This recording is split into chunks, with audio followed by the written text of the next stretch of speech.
Hello. Oh, hey. My unmute button didn't work for whatever reason. How Hmm. are you? Good. How are you?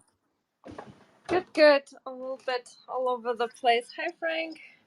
Hey, Hello, Frank. Serena. I'm Yeah, packing today. Yeah. Hey, I, go ahead. I I Say went something. back to visit a few talks and amazing again. I found without preparation, it's for me at least I think it's a waste of a precious opportunity. I'm talking about the talks that I attended. Yeah, I did a review. I may share a little more of what I have learned Oh, during good. my review. Hi, Victoria. Hello, everyone. Hello, Serena and Frank and Katarina. Hi. How are you? I'm great. I'm having dinner. Tasting the. Nice. Yeah, it's been really cold and rainy and dark here all day, Oh no. I and always, windy too. I always feel guilty. Oh, don't. We need the rain. We need the water.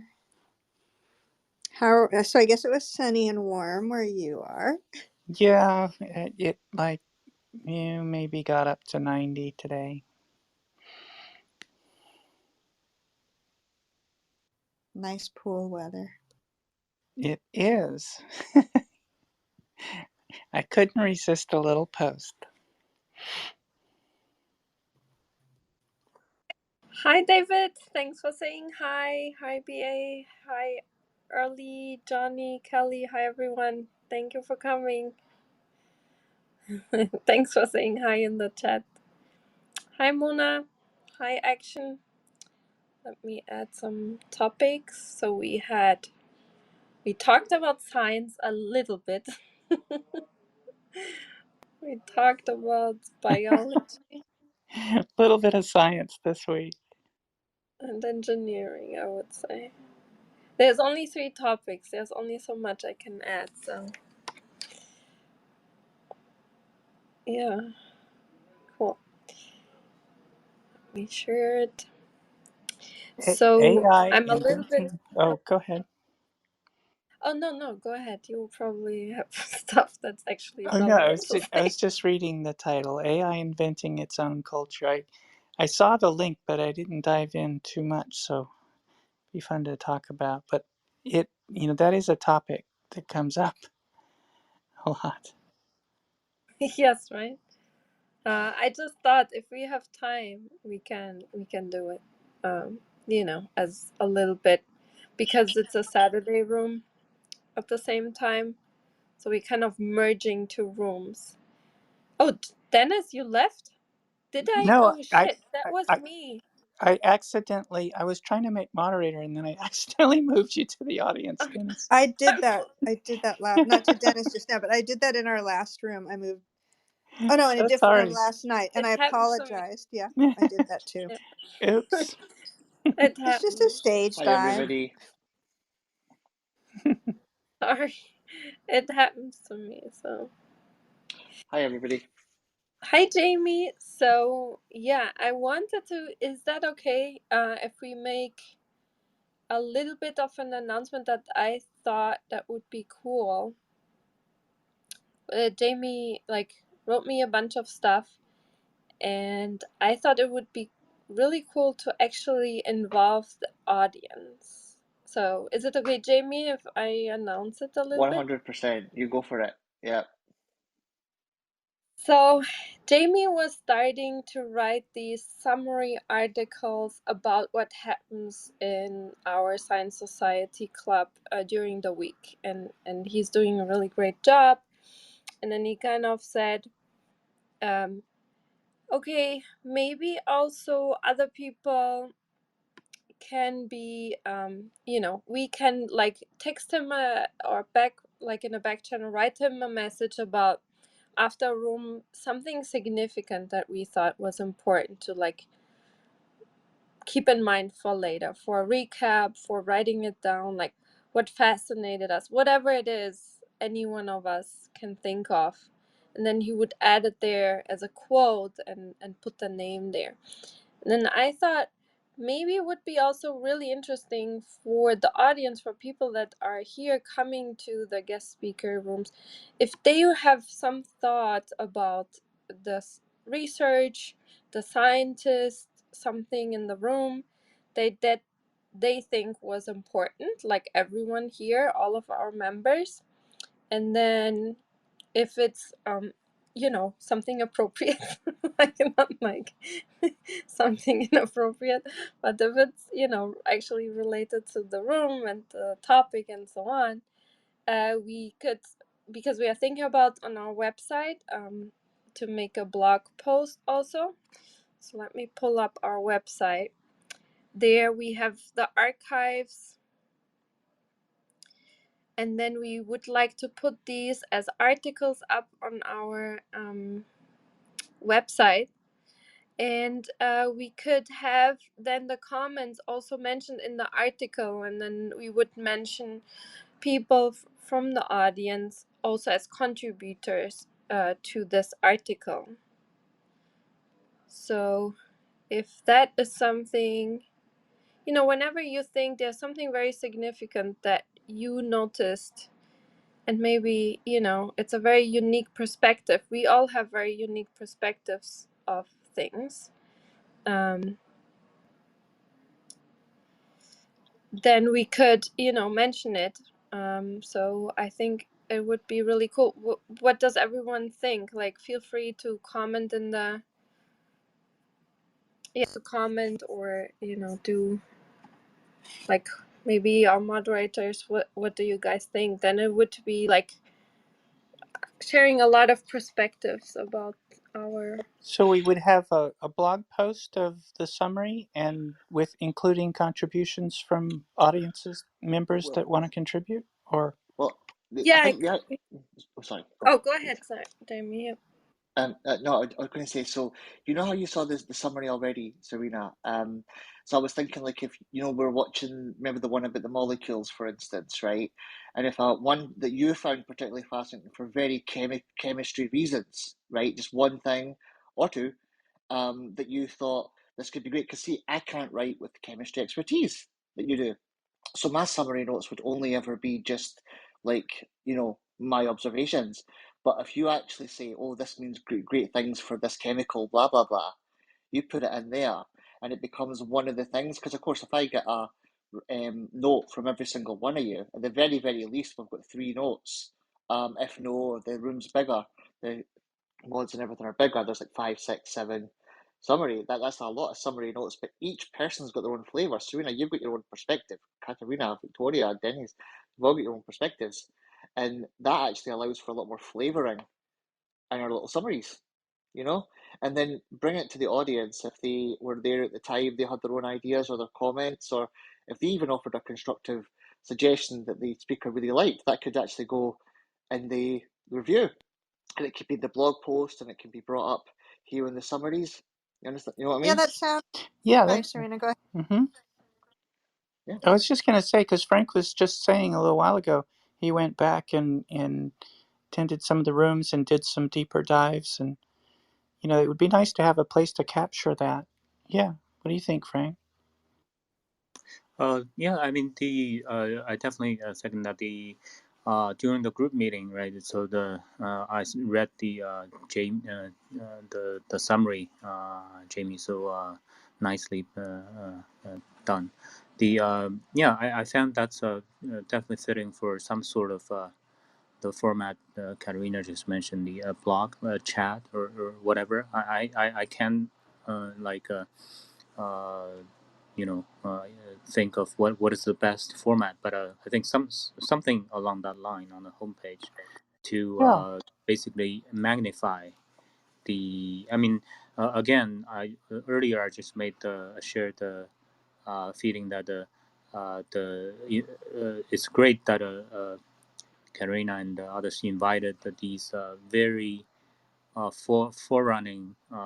It's almost fresh hot, right? I mean the just baked excellent research. And although, however, on Clubhouse, I mean, us, at least me included, it's miles away from there to be able to completely comprehend and appreciate. So I think it will be some long term of digestion of the value that it will be, probably give a proper tribute to their great work and sharing. Yeah, what were you going to say, Victoria? That I envision perhaps if your comments, Serena, or somebody like who had expertise in the field. I don't know if you were, Jamie, suggesting that would be worked into the body of your review, or that would be added. But comments, I was imagining that comments from the get audience members could be in a format that you might see after a YouTube video. So it could be a really nice list of comments, and then maybe, I don't know if you had already decided where those comments would be sent so that they could be just curated before they were public. But that could be a way to, incorporate all of those.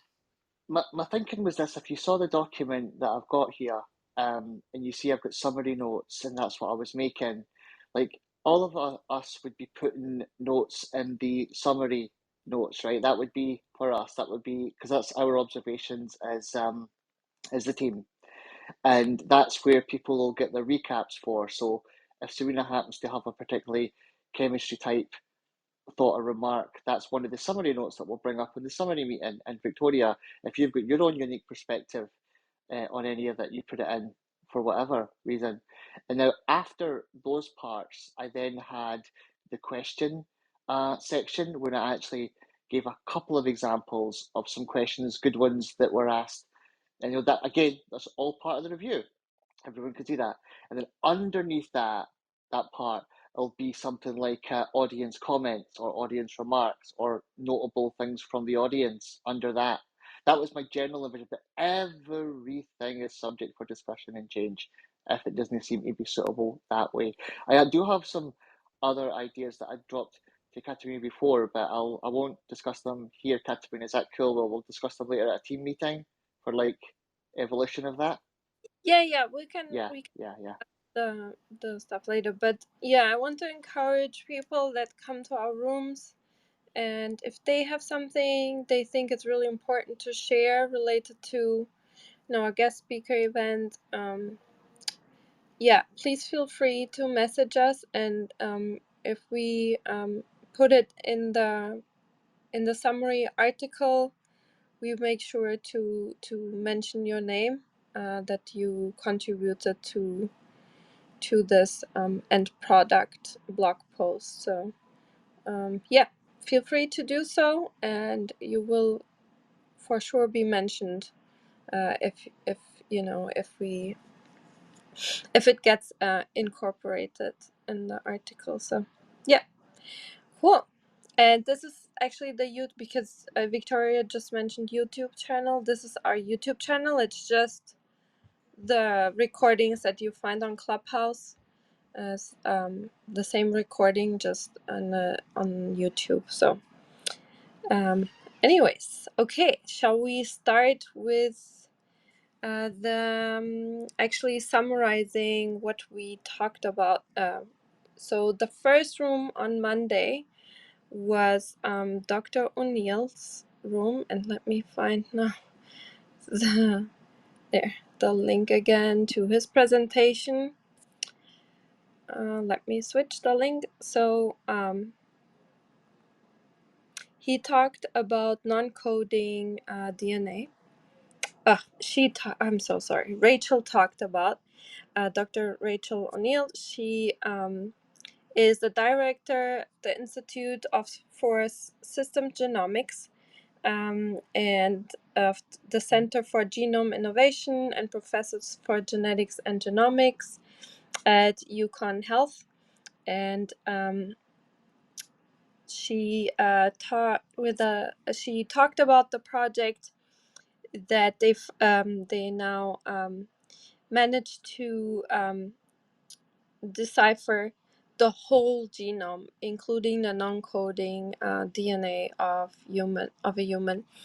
And she also talked about specifically about human repeat elements. So human repeat elements, especially in the telomeres, and we learned that I don't know if you know, but these elements are largely from ancient viral DNA, and it's really hard to decode it because they keep repeating themselves in the genome, and very repetitive stuff.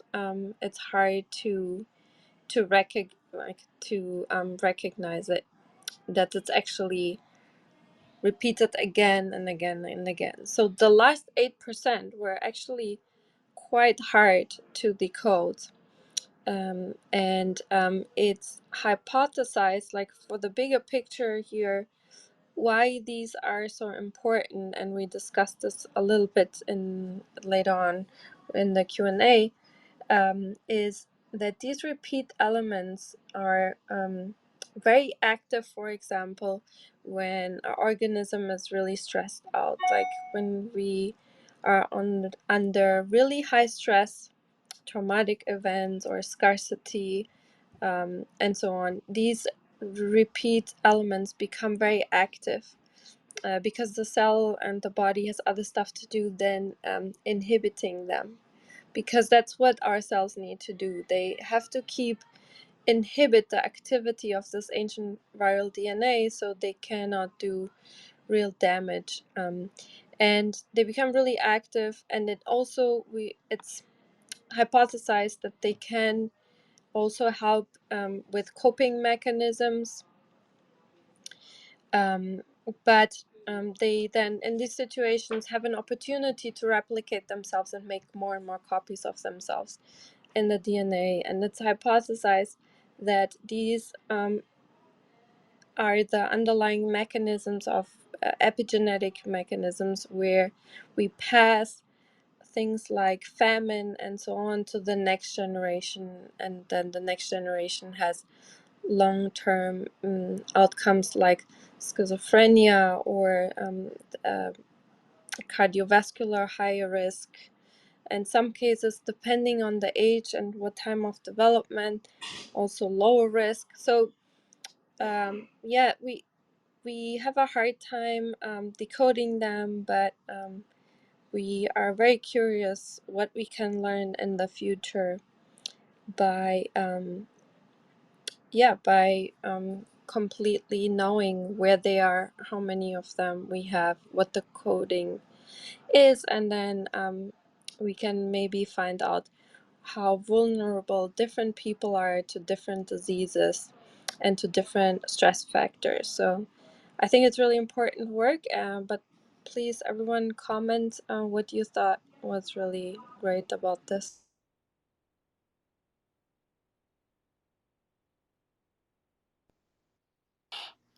Well, it was an amazing amount of work that came together, and I remember that it was just it was the introduction to such a a new opportunity and beginning for all the mining that is about to happen. I was also excited about what she described her follow-on study, but it's really it's really really great, and the structure of there was some not structure per se, but associations with the centriole that were kind of fascinating too, right?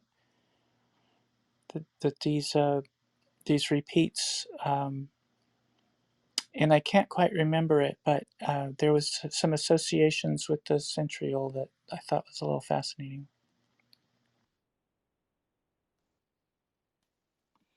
Absolutely. And what I found fascinating about her talk was her initial excitement, and she wanted to know how and why were species different. I love such a general question that digs you into such places. It's like, what makes us a human and something else a chimpanzee or a frog?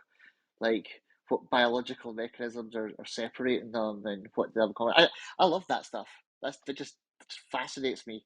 It just shows how basic curiosity can just take you so many places. That was one thing I loved about it. My impression of doing review and previous and after is the transposable repeats. They somehow they're selfish, a very typical archetypical type of selfish genes. If that's the I think that's what I found interesting, because they have their own strategy and agenda somehow.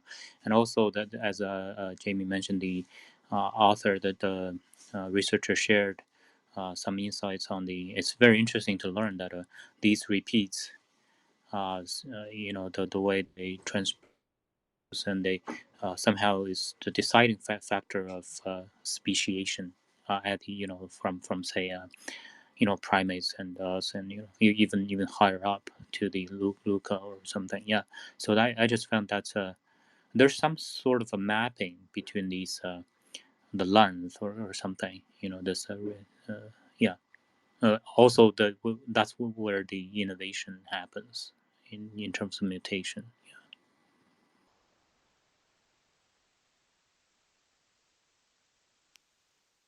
Okay, shall we move on to James Tour? Let me post the link. Dr. James Tour is probably one of the most accomplished scientists we had here. Like, I wouldn't say the most, but one of the most. I didn't mention a bunch of things. So he's the professor of chemistry and computer science, material science, and nanoengineering at Rice University. And his index for impact of his publications is 161, which is totally crazy. He has like over 120,000 citations, and he was ranked amongst the top 0.004% of scientists alive, and he was named among the 50 most influential scientists in the world today, the world's most influential scientific minds by Reuters and Science Watch, and Scientist of the Year, top 10 chemists in the world, a NASA Space Act Award, and so on. Like, it goes on and on. It's like a whole page of awards, and he was a great speaker, and he talked about his recent publication about using plastic waste, um, and to use that for CO2 capture. And his numbers were really very impressive. How much percent, like how efficient this carbon capture was. But before, I think Serena probably, do you want to, because you asked really Sure. good Yeah. I mean, they were really impressive numbers. I mean, like, really. Both. I was really impressed with the graphene, synthesis as well. And they're in the process of scaling that up. He claimed, effectively 100%, so 99, whatever. But and that's because they're essentially arcing it, and everything else that would be an impurity was just driven off in the process, and you know the only thing left to thermodynamically is the formation of graphene. So they had a very high yield and just a very straightforward procedure that they're now in the process of scaling up. And they described some piston-like scale up because when the graphene forms, it's not precipitates, but it films out on the plates, and then it has to be removed. So there's this piston remove, arc remove cycle that produces the graphene. It'll be interesting how well it continues to scale up, but he's formed a company that is just going to crank this stuff out. And he talked about applications of including it in cement, and so much as I believe 35% in cement. That would be a big help in other types of material applications. And then he went into a second application where, in the presence of potassium acetate, he can form this sorbent that will capture a certain level of CO2, and then they can remove it. So it's still, again, it's a capture, remove cycle. And, the details and the difficulty of scaling, they're started down that road. So we'll see how well that scales up. But very fascinating chemistry and really impressive numbers. So hopefully it will continue to scale, but we'll have to see how well it does. Yeah, I was impressed with the fact that the energy producers were already on board. I do worry that they're on board and then they'll just take it and stick it in a drawer somewhere because it is so much more efficient than the stuff that already exists. But Yeah, that is kind of their MO right, historically. exactly. But he did counter that by saying that some of the major oil companies were investing and interested, and as though this was their entry into the hydrogen economy. That is, yeah, I remember that. You're That sounds like a really nice pickup line. Well, right. we'll see if they don't, if he doesn't, if it doesn't get bought out and buried, like they've done with so many other technologies that, they'll wait till it gets to a mid-sized company and, okay, let's take care of these folks, and then they just disappear. But yeah, that's a big concern. Hopefully it'll and right now it's private, and when I asked, like when does the public get in on it, he didn't seem to have a timeline on that. So maybe that'll change in the future. I'm sure plenty of people will be interested in being part of that. Yeah, I also remember this Professor Tour's sharing uh, very impressive talk, and the as just mentioned, their technology is actually probably is in, and I mean, patterned, or so that's why I didn't venture to ask the detail of how the next stage of scaling up, what kind of I thought that's probably priority, right? So the if you I mean, for the audience, actually, so for me so far, my impressions that the guests that grace us on our platform, the some of them are uh, well, I can see each is unique, but for me, some very deep and up front running in the research, very detailed research. Sometimes very hard to grasp, but some are making huge impacts and very promising in converting research to productivity. I mean, for this particular one, I paid the more attention to the first half of his talk. Is the 3D is the graphene by Flash by kind of he named it Flash graphene. I'm very impressed by the but I would love to understand more of the how they can achieve such a high yield rates that I think he said 100%, but yeah, that's probably different counting scheme. Essentially, it's taking waste of plastic, anything carbon, and just burn it with a flash, and then in their um, scaling up effort, he shared the team work on the first stage of prototyping using a 3D printer I think they somehow take apart the 3D printer using the conveying belt. Just reading, interpreting from the data he shared.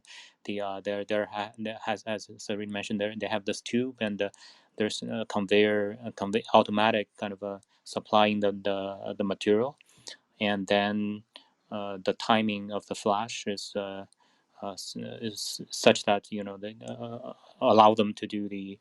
I think their goal is a ton or a few tons per day. That's just a very ambitious. But no, to me that's very impressive. The potentials, yeah, and if that's possible. I mean, there was a question from Dr. Shah, I think, asking him on the electronic level of graphene, and I think James just very directly draw a distinction between their.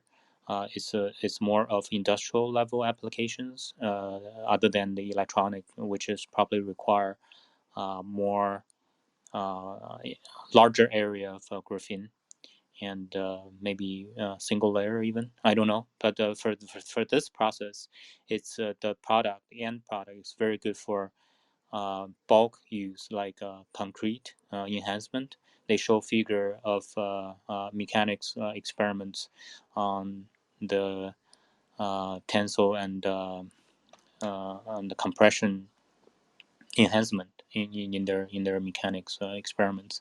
Yeah, which is not surprising given that graphene is such a wonderful, promising materials. Yeah. So again, this is another very loaded, a lot of materials presented in a very short amount of time, and yeah, so it's great we had him. Yeah. And can I also just throw in a Science Society shout out to Dr. Boehm, who actually Dr. Tour had mentioned was actually the first person to discover graphene, but he wasn't properly acknowledged in the scientific community at the time. And I think that's something that just needs to get a decent shout out, because he began a great many of the procedures and discovered a lot of the stuff that the Dr. True was actually working on, and he did give the person a shout out. So I think we owe him to echo that out. So shout out to him. Yeah, that was a good point. And Nobel Prizes were awarded to, you know, not the original inventor, and that came to light later. Yeah, so it is good to acknowledge Dr. Bohm. I can so part of how he's getting those impressive yields are the arc conditions. It's for only a few hundred milliseconds, and you can sort of control how big the sheets are by the time. But the temperature gets to about 3,000 Celsius, and that drives the other impurities off. The nitrogen is in the oxygens. They don't form these polymeric sheets, but the graphene is still stable at that temperature. And so he's found the right conditions where graphene is about the only thing that can survive, and it just everything else is driven off. Um, but it does come out as a film that has to be removed and then re-arced. But yeah, it was really fascinating work. Not good for electronics. I pushed them on that a little more because it's just such a blunt procedure. It doesn't really allow for subtle modifications. Although he did say that he got some results with boron and some phosphines, and so doping the graphene. I asked him about any kind of diode or transistor application. He hasn't really looked at it much, but he was successfully able to dope the graphene, which is kind of really cool. So we'll probably see many more advances from this stuff. Just I would hope, but I can see how he's getting those yields. Yeah, I that hope you can scale up quickly because we need those sorts of solutions yesterday.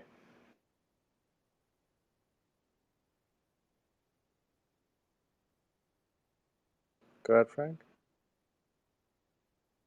Yeah, I was inviting. I also loved I'm hearing about how graphite could be put in concrete to make it stronger. Sorry, Frank, go for it. No, I just okay. Go ahead, Jimmy. I was just inviting Johnny up and yeah, see. I'm actually wanted to comment that I hope more audience and who participate or later on listen to the replay and you're welcome to. I mean, I think join our review session and even share what you think and teach us, what at least what we missed out and our error, in the. I mean, this the speaker, the material that they present is great. I mean, just Serena mentioned the. It reminds me the James actually mentioned that in the future that they're actually probably right now in the process of adding AI controls to the setup, the scaling up setup that where they will add uh, heater, different atoms to boron, for example, to their tube. Yeah, that's just I think that's probably very promising route.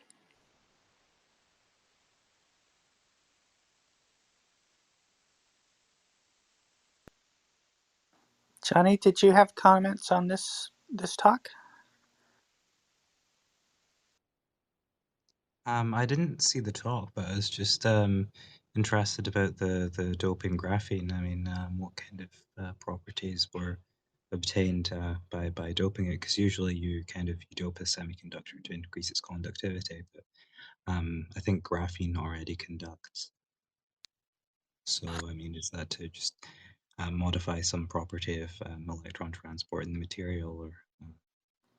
Yeah, he threw that out as a teaser, like, yeah, we can do this, but like he didn't, if I asked him if he saw diode behavior in the boron and phosphine doping, and I guess he wasn't really ready to mention the results, but um, we might see a paper come out soon. But yeah, that was certainly interesting.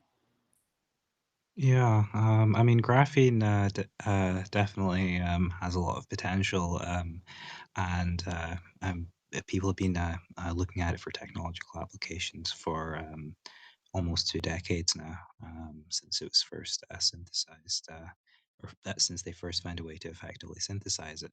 But that still remains the problem, getting it cheaply and getting it kind of free of defects, so producing like large amounts of kind of the pure graphene and hexagonal structure.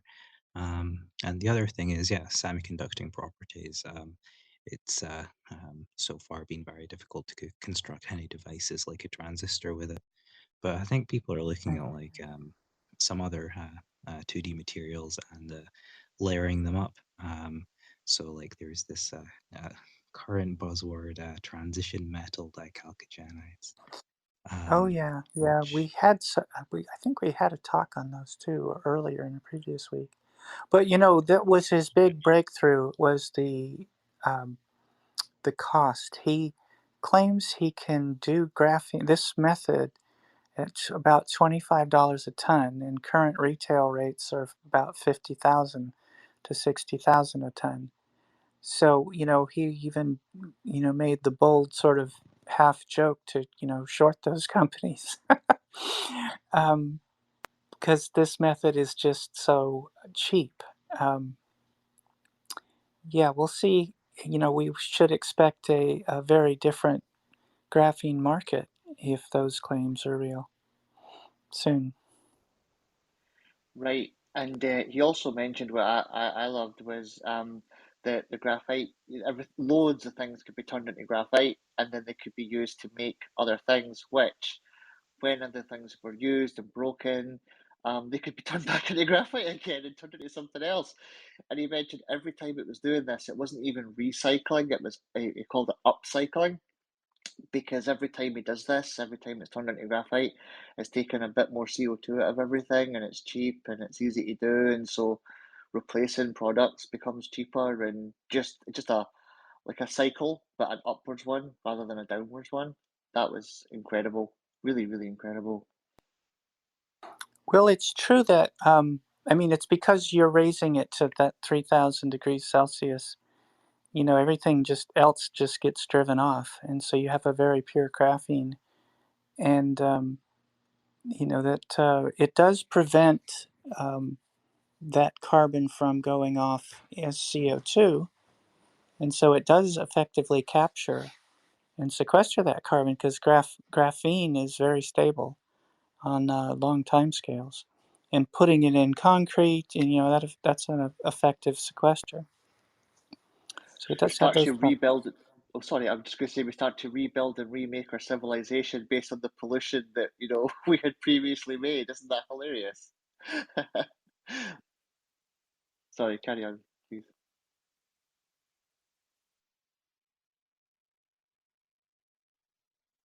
Okay, are we ready for the next one, or did you want to say something more? No, I think we're good. We can go. Great.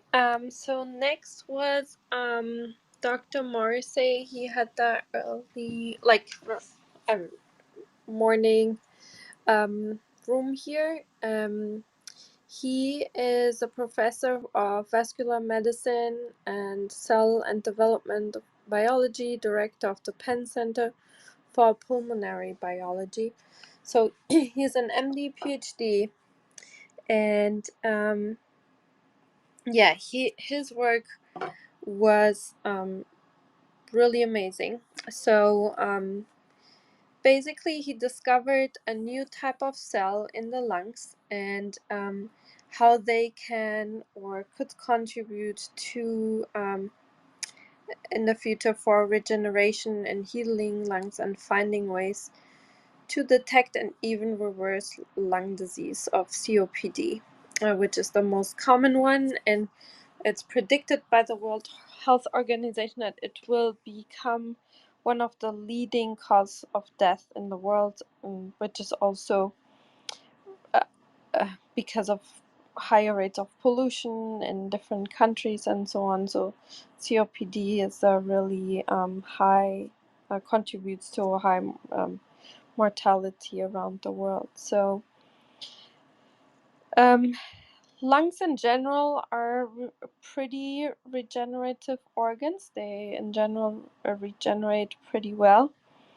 And a cool fact was that he mentioned that the surface area of the lung, including with all the little bronchi that kind of branch out more and more, is the same surface of a tennis court. And he found special secretory cells that lubricate the lung and keep the airways open. And the alveolar type 2 cells lowers the surface tension in the lung, and they also have the ability to make more of themselves, and when damaged, to turn themselves into alveolar type 1 cells. And they cover the type 1 cells cover 90% of the surface area and are critical for gas exchange. And and you can really see here how they did a really thorough research that previously wasn't really possible because we didn't have the right technologies to recognize or distinguish these different cell types in the lungs, and which was by itself quite impressive work. In the future, we will probably see, because they have such an ability to to regenerate the lungs, that they will most likely contribute to developing methods to heal the lungs in people that have lost that ability due to pollution, smoking, or other stress factors.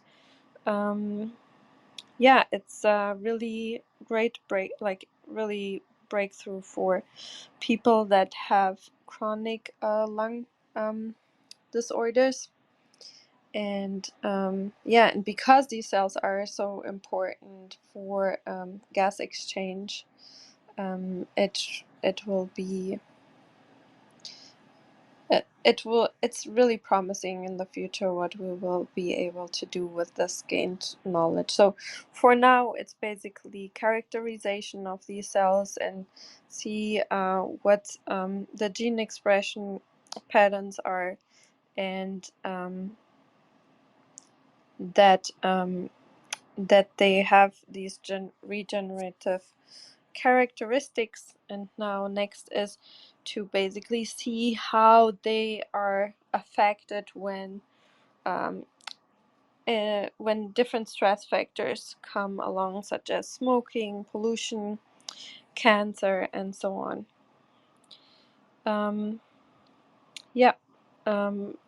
I think Jamie, you were here, but not, the whole crew was here. So Jamie, do you have anything to add for now? No, just that this was absolutely fascinating what he was covering, and he was talking to us about discovering a new cell. And I remember asking, why did we not know about this before? And it really came down to advances in technology, which was exciting and scary in the fact that there's parts of our body that we still haven't detected yet, and that all that we need is just finer instruments. So we're still working with we're possibly working with still an incomplete jigsaw at the moment, but every single day we find a new piece. That was really exciting. And the guy and the doctor was talking about how there's still a lot more to discover, but the whole idea of communication amongst the cells was such an important thing. Like the lungs could potentially regenerate really, really well. I always thought that was awesome. I thought of a Wolverine kind of scenario. But it's just the problem is they weren't getting the signals to each other properly, or at least that's what the initial idea is looking at. And so he's got a lot of hope that in the very near future, or in the very future, there's going to be some regenerative options, perhaps, but with a lot more to find out. It's an exciting time for this field. Oh, and for anybody else listening, he did actually give a call out to anyone who was interested in like lung science or anything like that. He said it's like a very, very narrow field and it needs all the help it can get. So anybody thinking of a career where they know that there's a lot that can still be done and discovered, give that a really big thought and listen to the replay. Thank you very much.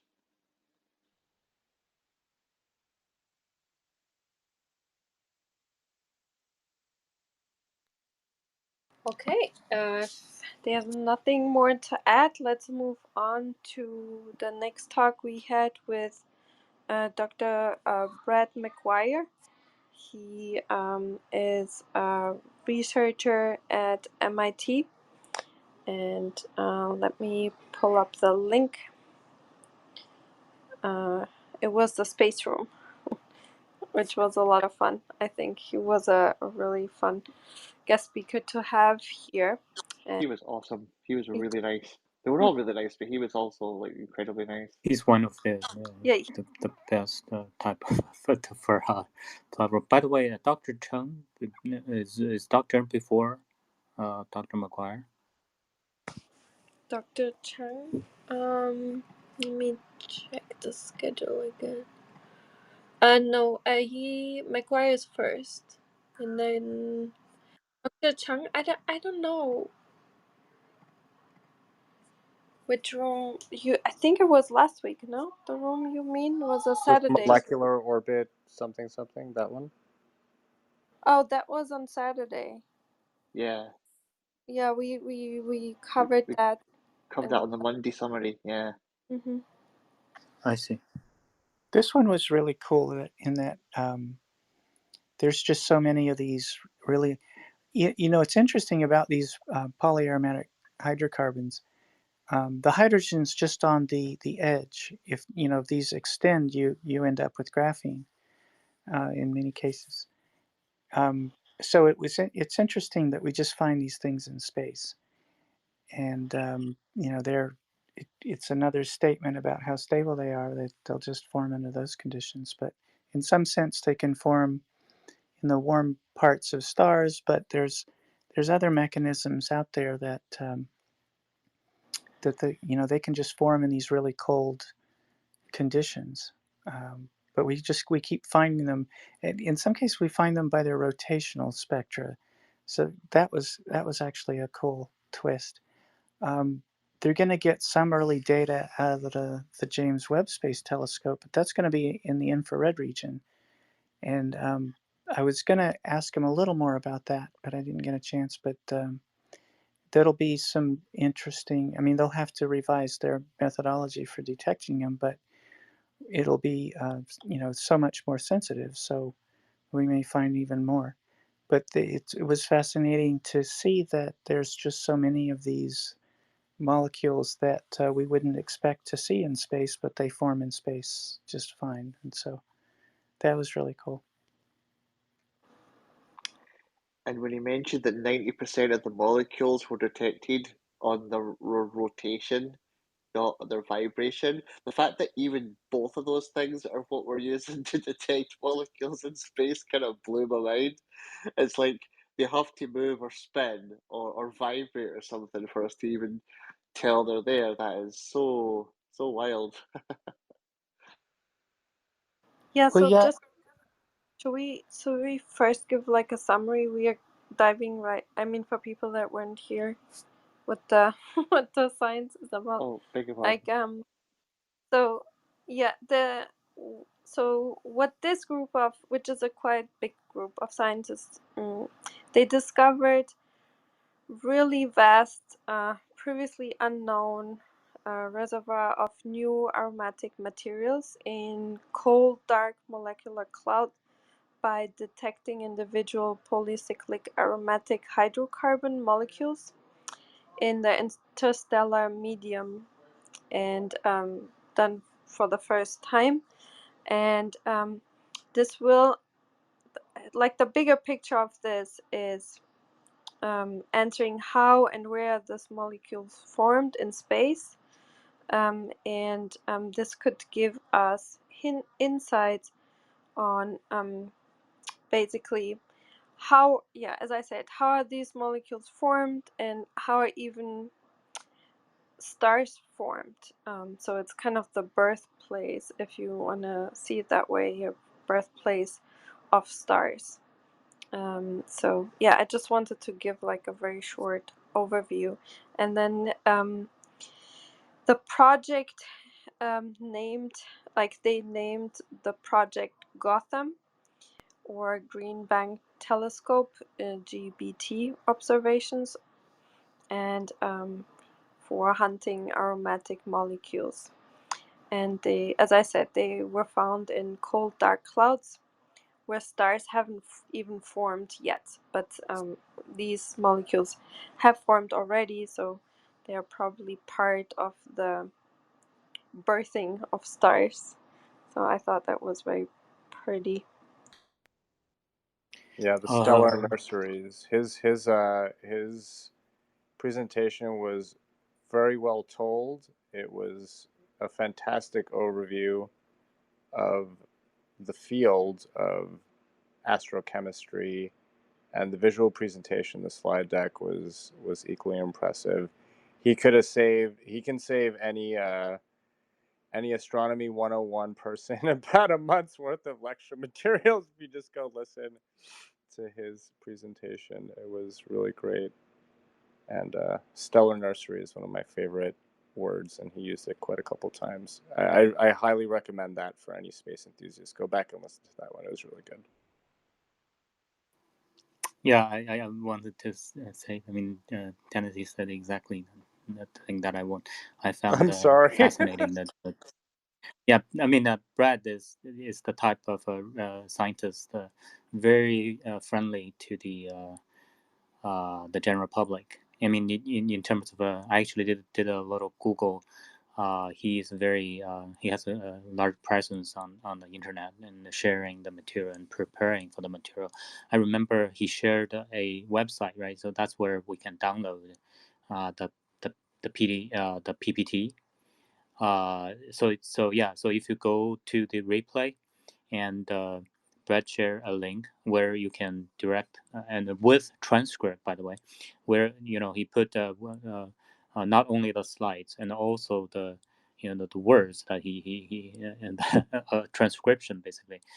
So that's that's how he invests energy in disseminating his work. But I think this is quite a typical. I mean, the type of I would call a scientist at heart. It's almost like a child, right? Looking, gazing at the stars.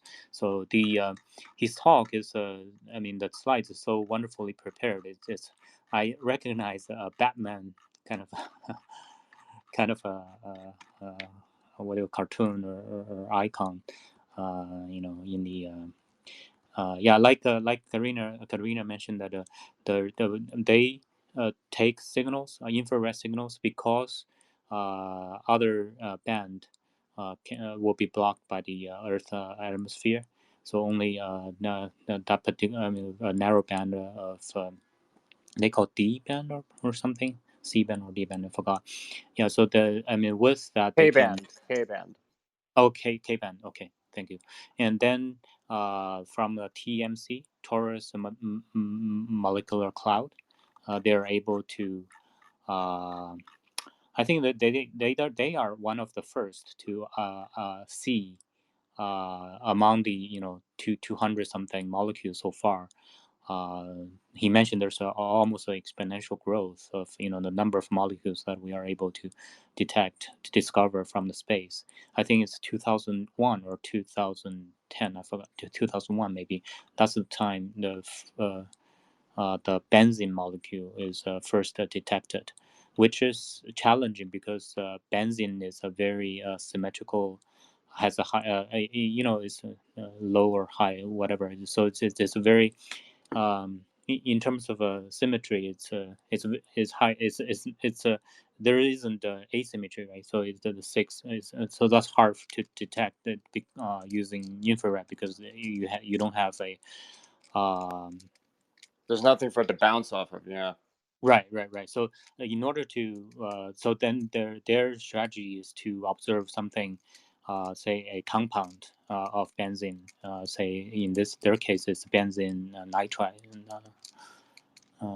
nitrile probably, yeah. So with a nitrogen atom attached to it, and then I forgot, I didn't get a chance to ask the question how strong is signal. So it's just amazing, amazing that they cross the space so many light years. So we that can be proof in existence. It's all the various form of carbon. Also in one of his slides at the beginning, if you are able to get to, I mean, for other friends curious, there's a slide listing all the 200. It's in front of me so that I can just read the figure. There's 247 molecules. Last update is September last year. Among them, so a curious one that got me curious, I asked the question, is the the buckyball, the fullerene 660. It's actually quite a different species for infrared, because it's very hard to detect using infrared. It's actually using Hubble telescope, just like that's why James JWST will make a lot of dreams come true, right? So it's really promising. They are also interested in the infrared band of JWST for future detection and say on their work PAH. Yeah. So I'll just skip the it's a very interesting. And by the way, towards the end, I would like to chip in on it, because I missed the last week's recap. I actually went back to dig up the previous. I thought Dr. Cheng's was among this week, but if there's more time, I would definitely would be interested to share some minute learnings after that. Did I ask a lot of this stupid questions in the session? I apologize. Oh, yeah, I wanted to add, like, this was made possible all these discoveries in the last 2 years. They started this was because previously we could only see bulk signatures of molecules and not specific molecules, because we before looked in the infrared, so we couldn't see which individual molecules made up the mass bulk of molecules observed. And with this radio astronomy that he's doing now, you can instead, seeing the large mass, and distinguish individual molecules. And this surprised, like previous models, this like didn't predict such a variety of new molecules. So they were very surprised how many molecules were hiding out basically in this bulk observed data. So I think he said every month they are adding, I don't know how many molecules. So yeah, it's been basically a completely new breakthrough that gives us all this huge amount of real data that we didn't predict with our models. I think that's really amazing. So yeah, it's quite a breakthrough to use this radio astronomy. It's really cool.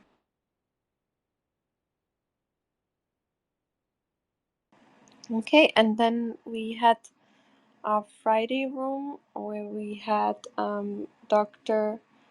O'Shea Weller. Let me bring up the link that was about bees, and let me share the link. This was an amazing room. This is one of those rooms that we had to actually rein ourselves in from all the questions we were asking. We started off and he was just giving this. You're just thinking, oh, bumblebees. Okay, this is honeybees. This is going to be nice. But it wasn't just nice. It was absolutely riveting, and every single person had like ideas on how to try and tackle the varroa. The varroa mites. Wasn't it, Katerina? It was awesome. It was so. Varroa mites are basically killing especially the European bee species, or species, but yeah, subcategory of bees, and they damage the bees with cross and they use basically the crossbreeding of bees to become more resistant to different chemicals we apply to get rid of them. And so they kind of, their evolutionary adaptation to the stress factors we introduce by using chemicals to fend them off, they adapt really quickly. So this he is working on different projects with different insects and so on, but this is one of his recent publications regarding honeybees or bees and this varroa mites, how to fight them off. And there are so how this works is that they will there are bees subcategories that are able to fight off these mites. They basically are able to recognize the mites and sort out the the the affected bees basically, and so and then so quarantine basically do so, and so they are able to detect the infestation in the colony and to sort out the brood cells that are affected, and by that fight off these mites. But the European bees, they are apparently really not able to do so. Just a very few strains are able to do so. So the goal is basically, so it's a behavior and detection difference different bee strains have, and the idea is basically to breed them so that we would have more of the bees strains that are able to detect this varroa mites and sort them out early on, and to save basically the bee colony. And he also gave, different advice to, if you want to have your own bee colony, what to look out for. And yeah, he was very open to all the general bee questions we have, and how to basically have bees in our backyard, what we should look out for to have them healthy, and then also science related stuff. And then we ask a lot about what can we do to get rid of these varroa mites. Can we use CRISPR and so on? And apparently the methods we are using to get rid of Lyme disease, for example, here on Martha's Vineyard and here in the US, or mosquitoes with CRISPR, it doesn't really work well in mites. And I found a paper that it doesn't, because their reproductive system, how they reproduce is different. They don't need necessarily sexual reproduction, and yeah, and their throughput in using CRISPR is not really good. So yeah, it's quite a problem. But apparently, using the methods of just having more of those bee strains that have this behavior, that they can detect and sort out the affected brood cells, is for now the best way to go. And that's what he's doing actively, and he's working with farmers here in the US. And yeah, he does large studies with a lot of farmers in the US. And yeah, it was really interesting. I'm sorry I missed that one. I definitely have questions. Bees are amazing. There's over 10,000 species of them all over the planet. They look different. There's blue ones in Asia. It's a whole thing. It's really cool. So I'm definitely gonna go back and listen to the replay. Absolutely, Jenny, you totally should. It was incredible, and lots of really good questions there as well.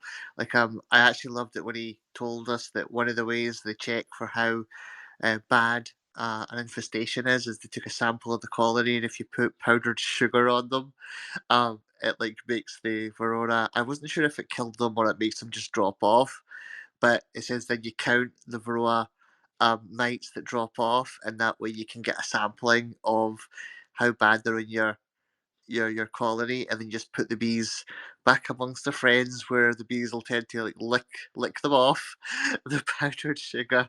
I absolutely like love these clever simple ways like that.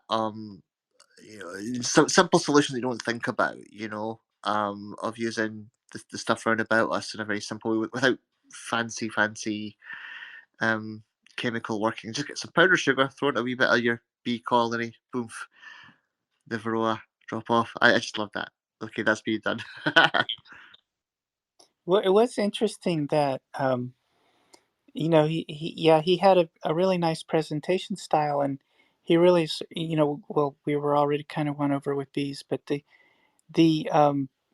focus of trying to find collectively a solution to destroy these varroa. It's usually biological warfare against a species is taboo, but it's hard to find somebody to sympathize with these mites, and we were all trying to engineer genetic approaches to be more effective. It was funny, but fascinating. Yeah, what do we do about these mites? They're killing our bees. They are better at the OODA loop, aren't they? You should have some. I don't know. Do you think AI can come up with something? If they come can come up in a few hours with 40,000 reagents that would be more toxic than the most toxic that we know right now. Don't you think they can Well, come yeah. up with I got off on a thread about, well, okay, if one of their features is they just, you know, they're mostly inbred, these mites.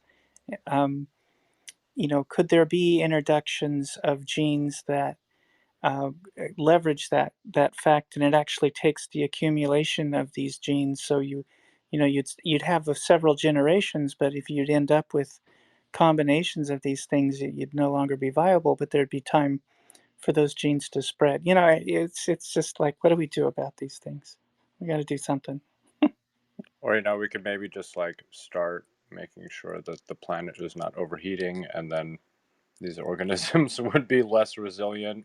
I mean, is it the case that this is an organism that's always been a pest to them, or is it? And probably, but is it? Seems to be more of an issue in the last 20 years or something. Because I didn't get a chance to listen to the talk yet.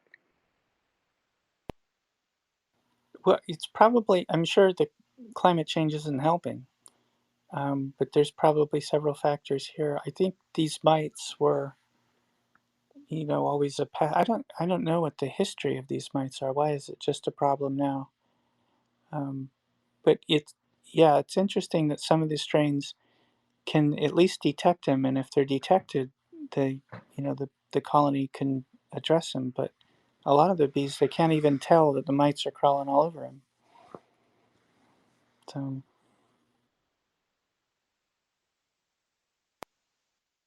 Crazy. They must have some sort of bee camouflage, or you know, they can't smell them, they can't see them, they can't figure it out. yeah, Very he curious mentioned that they about that. match the lipid profile of the bees, so they don't really detect them, but some strains can. Yeah, and crossbreeding them actually led to the Poline breed that they were working with. And then they had to crossbreed them with camera bees to try and offset any of the downsides, because they said that the bees that can detect the Verona Varroa, sorry, I keep getting that wrong. They can detect them. They're not as productive at making honey, doing their beekeeping, but they cross them with another set of bees that are. I like that. It's kind of like you know, crossing them to get the optimum kind. Yeah.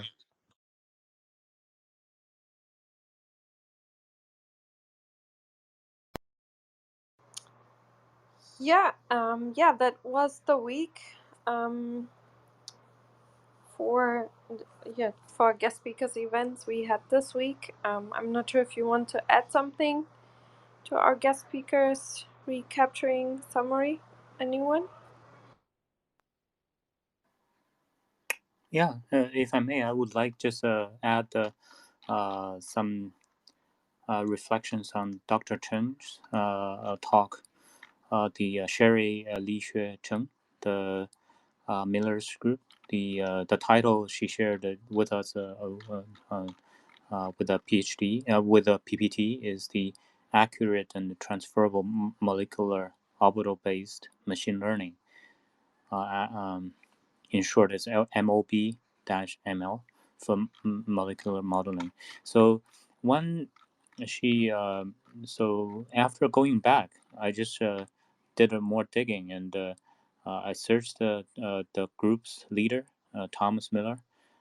Quite surprising that I mean, this is a fascinating field. I'm very curious. So that's why I was quite somehow taken. While she was presenting, I was kind of gung ho, asked kind of a very detailed questions, wanted more clarifications, like student wanted to, but yeah. But anyway, so the this. Apparently, this field is, I think, will have still holds a huge potential, and will have a lot of impact in, say, drug discovery and all the molecular design and learning and new material design.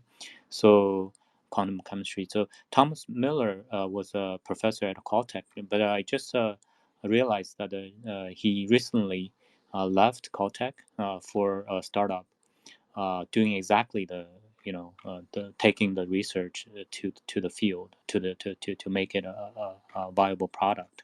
That's just show how productive this area of research is. Is meaning that you spend time in research and soon it will eventually, will have a good promise in getting investment and turning into something uh, more practical and more impactful in time wise, right? So yeah, and for her presentation, I think it's based on the group's work as well, which is amazing work, which I only now I start to get the ABC of it by reading some background material. So I'll just quickly give a summary. So the the unique, the novelty is that they use the molecular orbital instead of the traditional, the textbook atomic orbital based. So particularly interesting is a overview slides, the pyramid that she showed. Within this field, of course, its subfield is always time and accuracy dilemma, duality. So they always want to get the most towards the diagonal, right, up to towards the diagonal. But the trade-off is what's in the reality. So according to her assessment, that there's DFT, of course, and so they were proposing that their strategy will have better accuracy, but with a higher cost. It's basically, oh yeah.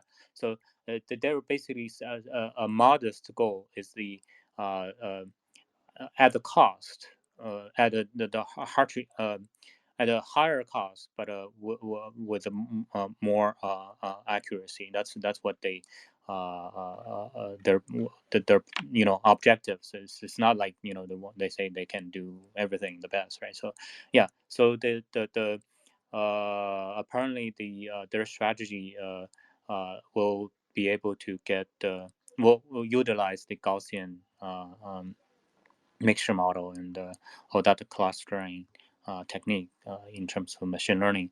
So yeah, it's uh, uh, uh, so yeah. So in terms of unsupervised learning, that's I think for me that's particularly interesting, because I think that's essentially you're able to use as a blind tool, what they call the black box. You throw in your say your graphics, your picture, then out it will give you a nose, eyebrows, and all the parts, right? So that's basically a factorization scheme. So this I would consider more, adding a tool to the tool sets currently available. Yeah, that's definitely amazing work. I would just pay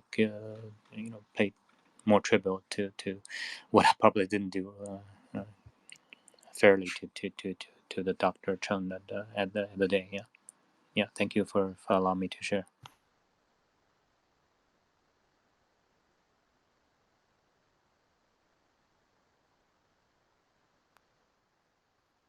And I would just like to give a shout out to every single speaker that we had. They were all incredible. Everybody should look at the notes that we've put down there that we are going to start sharing from now on, and the replays definitely go to them. Any comments anyone's got, any remarks, we'd love to hear them. And shout out to those speakers, and we're going to be excited even more for the next speakers of next week. Katharina, what's about them? Right. Thank Oh, you That muted there or was so something. weird. Oh, I was gone for a second. So sorry, guys. It happened the other day to someone else. I've forgotten which room it was. Okay, so we'll have on Monday Dr. Chattery and the title is Mechanisms for Long-Term Memory Storage Detected. It's a really great paper that will give us more information how we store in our cells long-term memory. It's really amazing neuroscience work. Then Dr. Garin will be here talking about the human brain evolution of abstract thought. So that will be interesting, and I hope Serena will bring up the astrocytes in that room. I will in both talks. Perfect, that's perfect. And then we will have Dr. Mitchison's Curious Quantum Discovery, a e-heat transfer. It's a quantum physics room about the new property that was discovered, and that will probably help us with using quantum computing and using quantum technology. And we will have Dr. Mortry talking about complex oscillatory waves that emerged in brain organoids.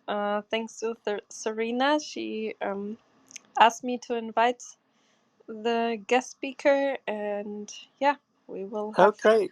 Yep. They're coming. Oh, that's great. Yep. And then we'll have on Thursday MD PhD Zuniga.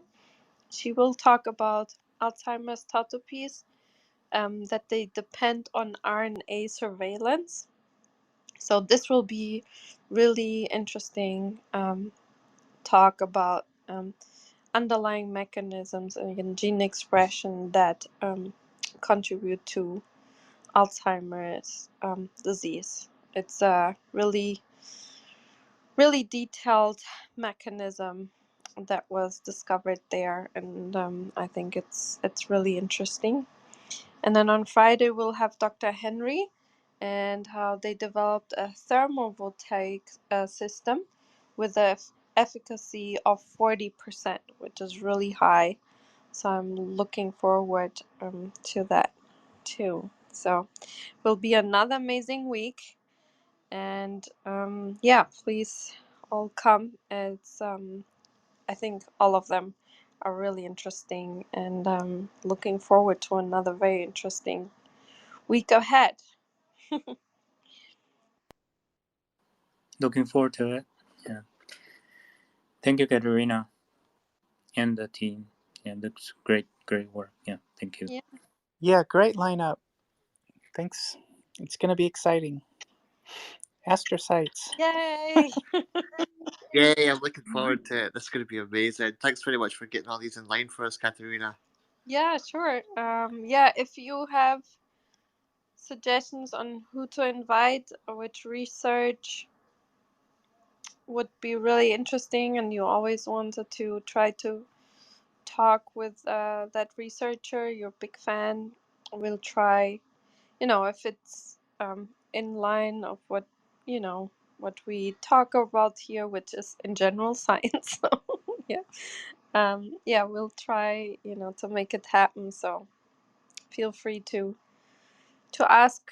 I think the next dates we'll have is sometimes in July, mid-July till end of June.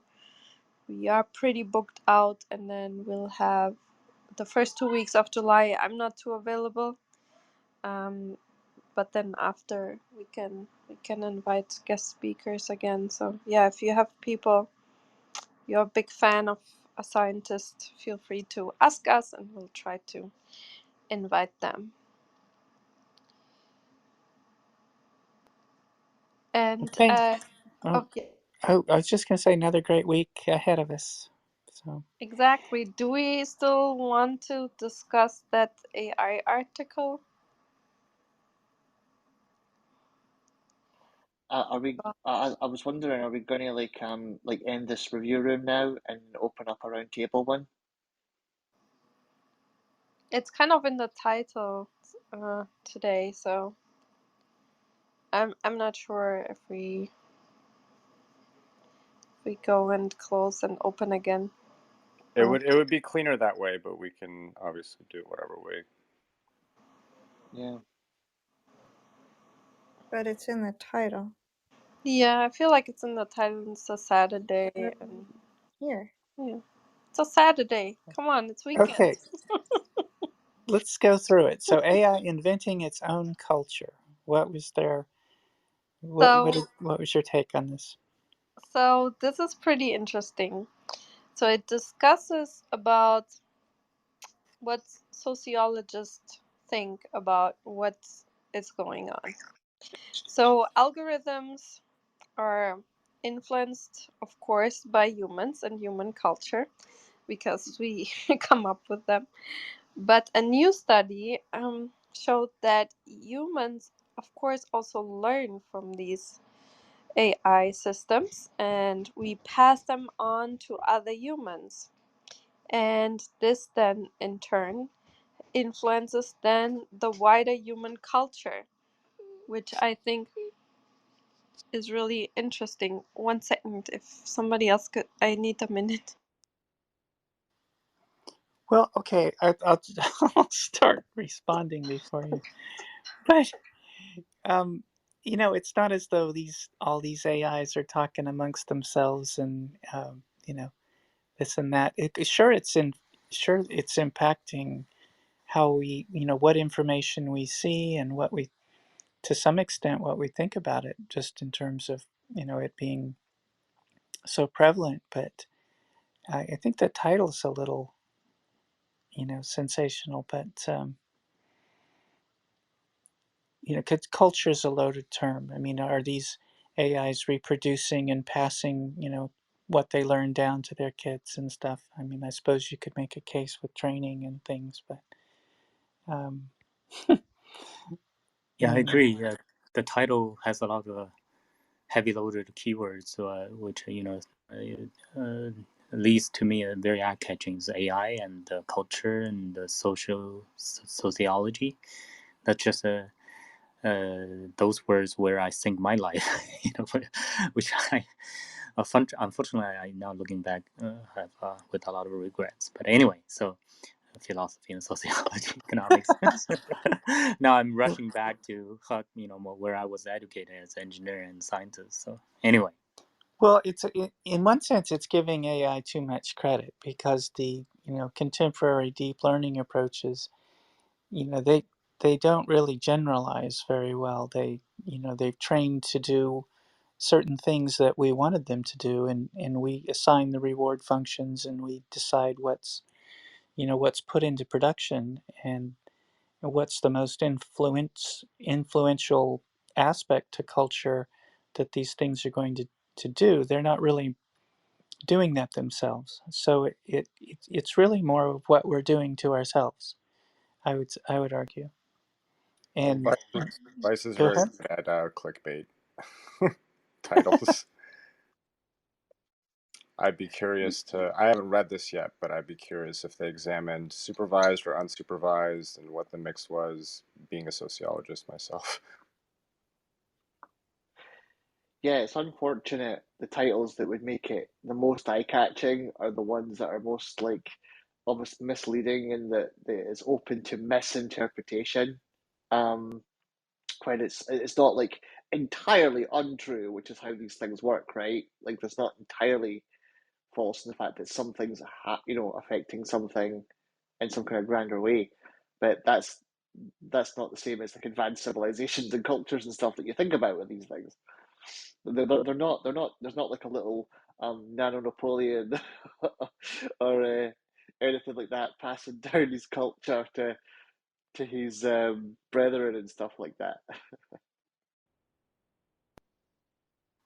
Yeah, I so also, yeah, sorry, just quickly, I also take the line that AI is a tool. That I guess this is a kind of what do you call this type of so basically more humanism, I would say. I don't know if that's a proper word title, but anyway. Is that anthropomorphism you're talking about, Frank? can I add an aspect of just to why they came up with one line, for example, is that for the research about AlphaGo to beat the human world champion Lee Selden. The AlphaGo made moves that were extremely unlikely to be made by human players and were learned via self-play instead of analyzing human gameplay data. Then later on was observed was that these moves became then more commonly used among human players, suggesting that a hybrid form of social learning between humans and algorithms was not only possible but also durable. And they are currently being used also to control workers and citizens in physical workplaces, but also to control workers on digital platforms and influence the behavior of individuals who use them. Studies of algorithms have previewed the worries with which these systems can be used to dabble in phonology and physiognomy. Facial recognition algorithms found that they were rife with racial biases, which is another topic on trustworthiness has been depicted in portraits but created diagrams indistinguishable from well-known and offered universal conclusions from a dataset limited to European portraits of wealthy subjects. Which is another way of how AI can interfere with norms, with human norms we have, and human culture in a way that's even more biased than the humans themselves are. And because many of these systems, like let's say with the moves from AlphaGo, they would bring them to a success, it's more likely that humans actually pick these moves up and use them. So there's this preferable transmission of these behaviors instead of using the human behavior because they were more successful basically in winning. So you could predict that these moves or behaviors will be picked up more than actually originally just human behavior, and they will have a higher throughput through culture because they were shown to be more successful. And they go on a little bit more about bias and biased decision making despite social learning, although the team is still optimistic that we will deal with this biases in AIs and that future research can amend this. And but this is basically taking a few of those examples and then extrapolating it into the future. That highly successful AI generated behaviors will be picked up by humans and then transferred to other humans and will influence our behavior. And if it's like a highly biased type of behavior, then that's not necessarily something that we are looking forward to have in our culture, basically. And so that's why they made the title that way, I think. I mean, I agree that there's an awful lot of influence that's being passed on to people and certainly children that are growing up in an environment where a lot of what they see online is been placed there by AI algorithms, for example. But those we trained those algorithms, we deployed those algorithms. We're allowing businesses to do that type of influence because they make money. so it's it's, I would still say it's something that we're doing to ourselves still. Um, but yeah, there is. I mean, it is alarming how much influence those tools are exerting on the world our children grow up in, and the world we live in as well.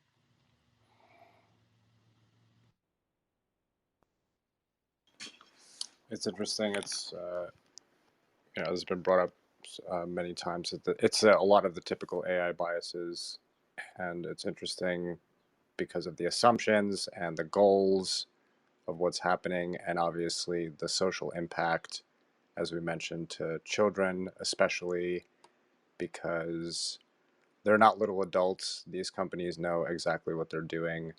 There were hearings about Facebook, I think it was in the last 12 months, where they went into great detail about the decisions that are going on at these companies. Something's got to give, or we're going to have a lot of people who need a lot of therapy.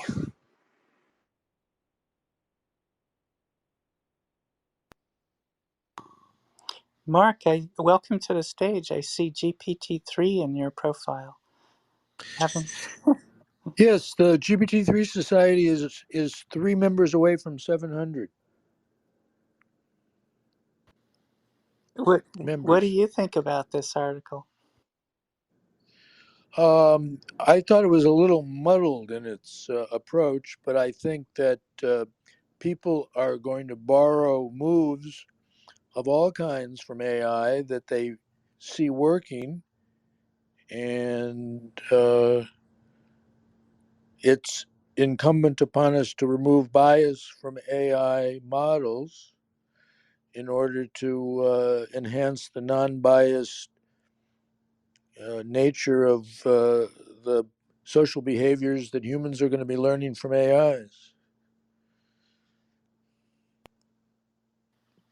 I agree. It's incumbent on us. I agree with your sentiment there. I mean, it's up to us to condition and reward appropriately and curate Right. and We refine. can train the AI system to be non-biased by rewarding non-biased actions and extinguishing biased actions. Perhaps we can remove the profit motive. I think that might greatly influence the outcomes. Oh.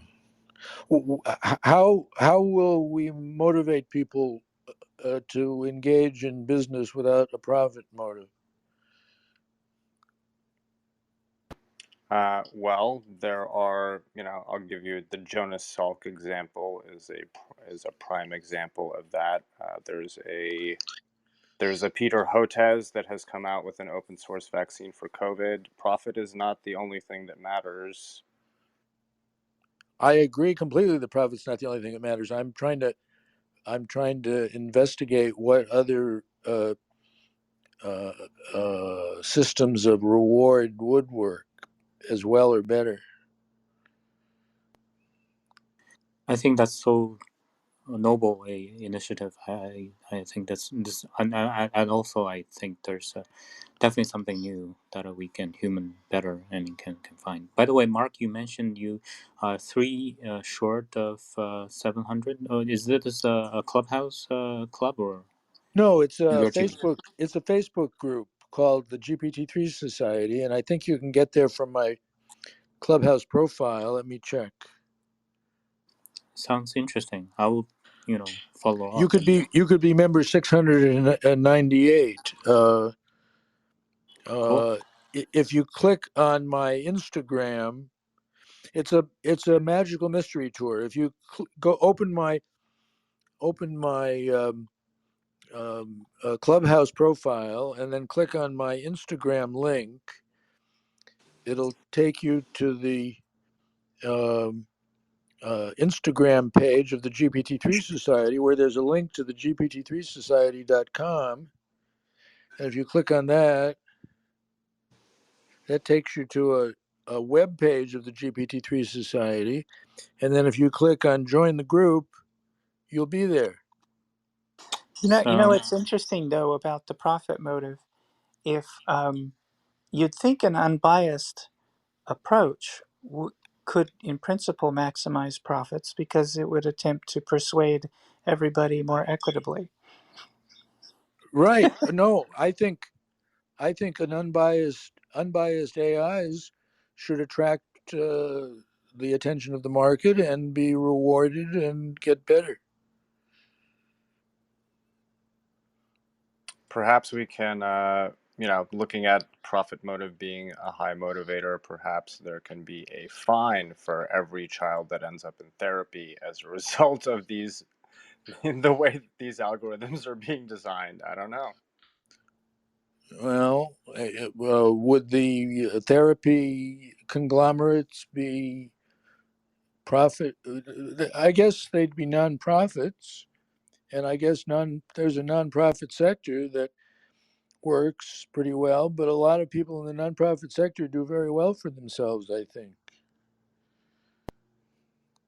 Mark, unfortunately, I need to, open an account for my IG.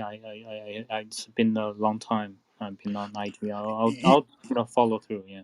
You can also just go to Facebook and search for the GPT-3 Society. That'll work too. Or you could probably just Google the GPT-3 Society, and that would probably give you the link to the Facebook group. It's pretty accessible.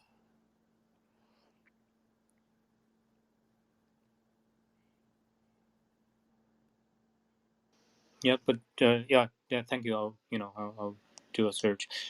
On the probably closing, of the today's discussion. I mean, I would like to add the, regarding the motives.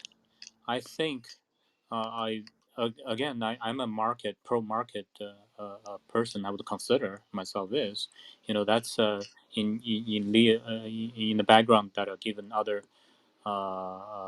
So definitely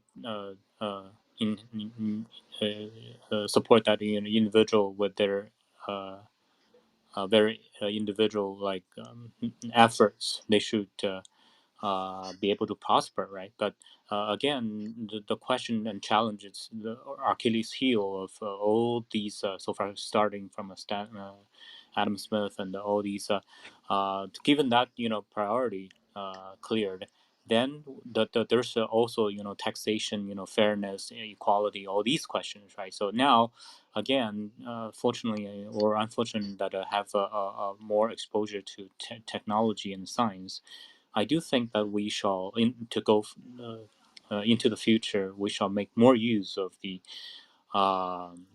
if there is something called morality from the science community that is a more, it's not saying it's we become monks or something, but scientists also need to eat, right? So they somehow there's a benefit, there's this type of a co-living or symbiosis type of a, it's like going into the space, right? So who can lay claims of the the vast it's a frontier, right? If we see that as the challenge, then I think that's It's also the very other interesting. It's gather very mode. interesting space. Whether market forces should apply to space. Robert Heinlein wrote a lot about this. The man who sold the moon, or the man who sold the Earth. He had tycoons who wanted to colonize the moon in the 50s. Yeah, maybe this is top worthy sequel of rooms of discussion. Yeah, it's very interesting. Yeah, thank you everybody.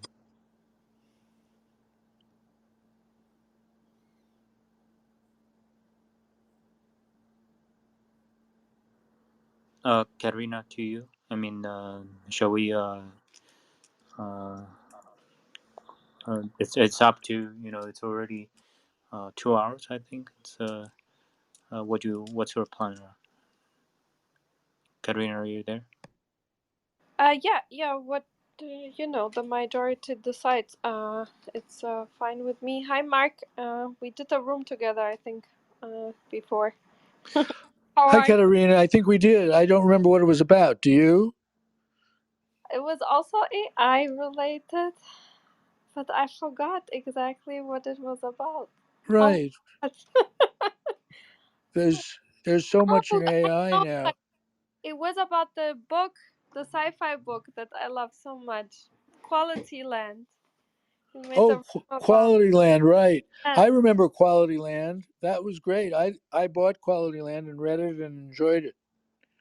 Yeah, it was about that, and then you also came, and I think, yeah, we talked about sci-fi topics, and it was about the Quality Land, I think.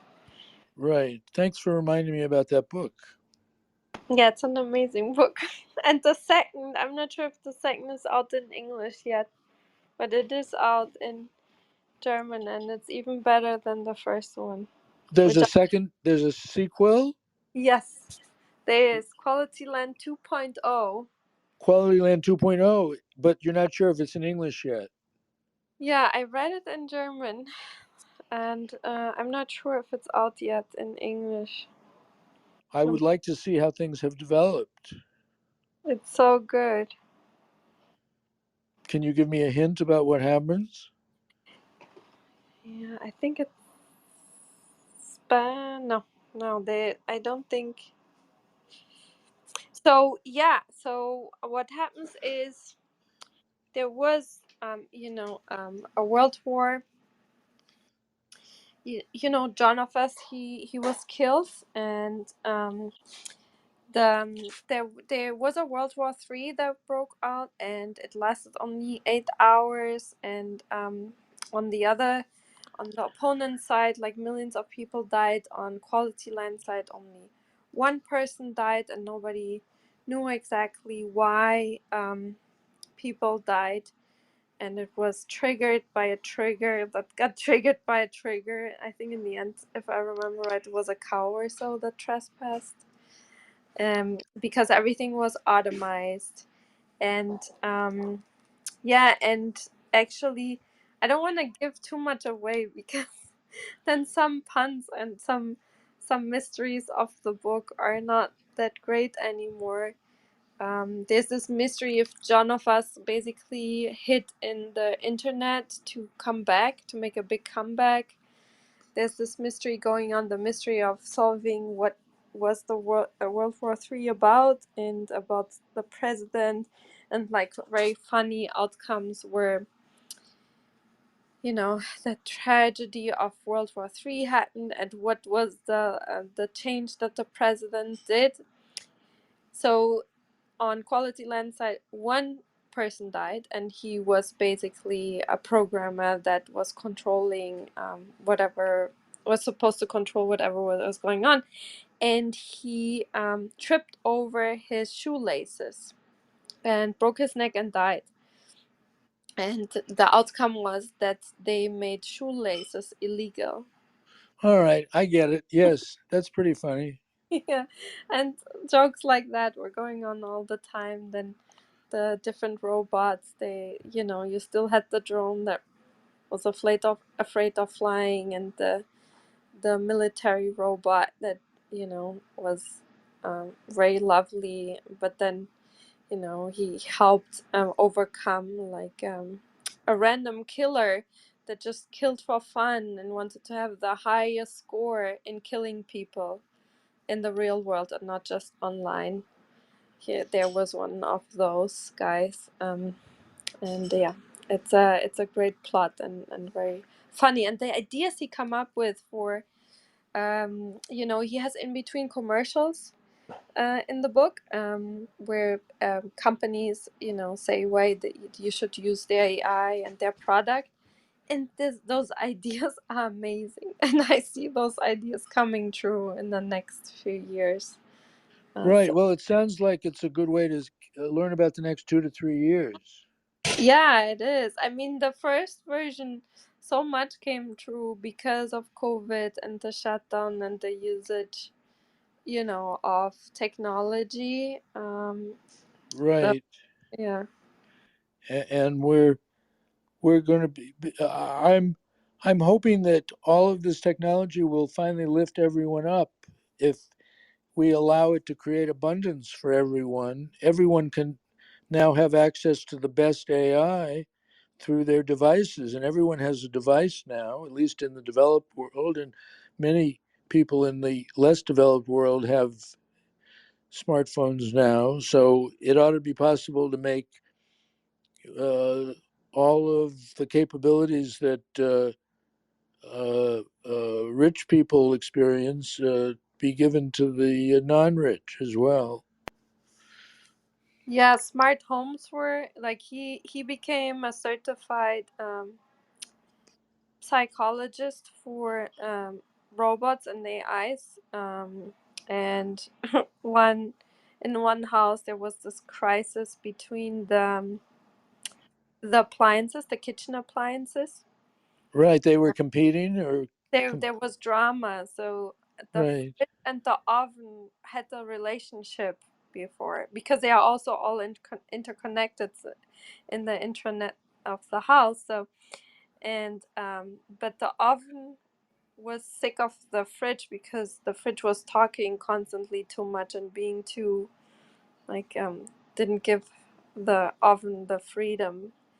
And then we tried to talk them through, but it didn't really work, and the whole kitchen was affected by it and not working anymore. And then That's very funny.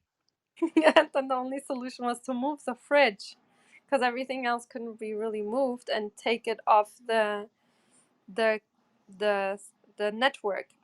So they wouldn't argue anymore, and then the fridge didn't want to be lonely, so they promised to get along.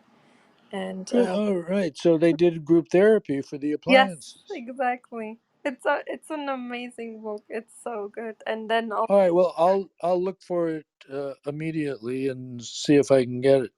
the social score of the guy that did the attack on John of Us, they constantly dropped because all the AIs and robots were mad at him because one of them would have finally become the president of a country. So they plotted against him that his social score would constantly drop and then he would lose all these privileges. He wasn't, for example, allowed to live in his own building anymore because that building you had to have at least a social score of, I don't know, 60 or something. I forgot what it was. So he had to move out immediately. He couldn't access parts of the city anymore that he was used to go to, and all kinds of things happened. Right. It sounds like the technology there isn't biased, though. It just has arbitrary rules. Yeah, it's based on money and influence and what job. Right. Money and influence. There we go. Yeah, It comes back to money and influence. and then also Sounds a bit like modern China. yeah, and then also the fake jobs that then there was a new election campaign going on, and one of them wanted to address that all the jobs were invented just to keep people busy, and why we would need to do that, and it's just stupid, and people actually wouldn't know that they are just doing busy work to like keep the social structure up, but it was really useless that people, then rich people would have the luxury of having an actual person sitting to pretend that they have a chauffeur, but nobody needs a chauffeur or a person doctor or something anymore. It was just invented jobs going on, and everyone was bored to death, and things like that were also addressed, which was really interesting. Sounds like a Kurt Vonnegut novel.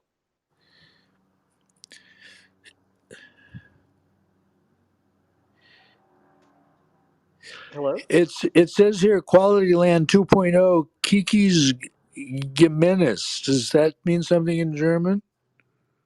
Geheimnis, yeah, her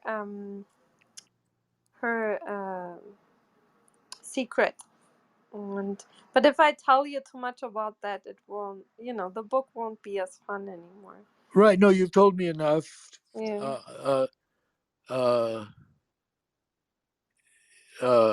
This looks like it's This looks like it's in German, though. Yeah, exactly. I don't think it's out in English yet. The writer, he's German. He's actually from the same town I grew up in Germany, Bochum. He's yeah, his books are very he writes funny books, but he addresses like social and political problems, but in a very funny way. So Right. It says here News House Quality Land, which means a new version of Quality Land. yeah. hmm So I could learn German. That would solve the problem. That would be good, yeah. I also didn't read the books in English. I'm not sure how good they are. But most jokes, like most puns, are not really language related. It's more like the technology. They are more technology related than. Right. Right. With more technology, there's a universal technology language that everybody knows and that everyone can understand when you make fun of it.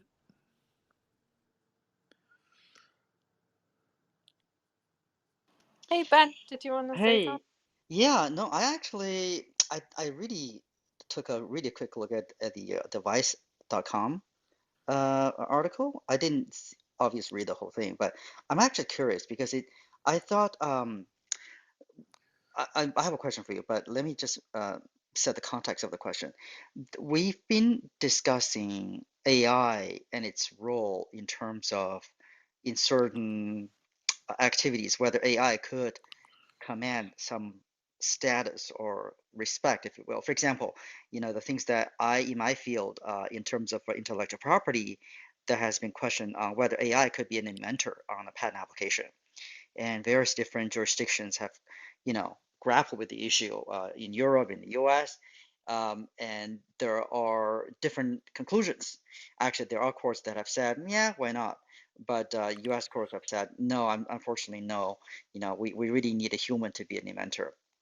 I think that discussion has an assumption that uh, sort of the concept of consciousness. Humans are capable of having a conscience, although some may not, but that's a different matter. And animals, certainly, there are discussions there could be, but a machine, usually it's assumed that it is not a, conscious being by definition. So, and that's one of the major assumptions in terms of the foundation to support the conclusion that no, we don't want AI to be an inventor because it's not human basically. So with this article, it seems to be saying that AI could actually influence humans, or rather humans could learn something from AI. And this is where my question is. So presumably it means more than just, humans are utilizing AI to do pattern recognition, diagnostic, recognizing sound or something. Obviously, we've been doing that for many, many years, right? We've used electron microscope microscopy. We've used a lot of different machines to make our decisions. So we are learning from AI. Now, this article seems to be saying more than that, right? Is it saying that there's some sort of amorphous, subtle influence that AI could exert on humans, and humans could learn from AI more than just the type of linear um, conclusions that we are expecting the AI, the robotics could give us, but rather it's something more subtle than that, right? Is that what this article is trying to say?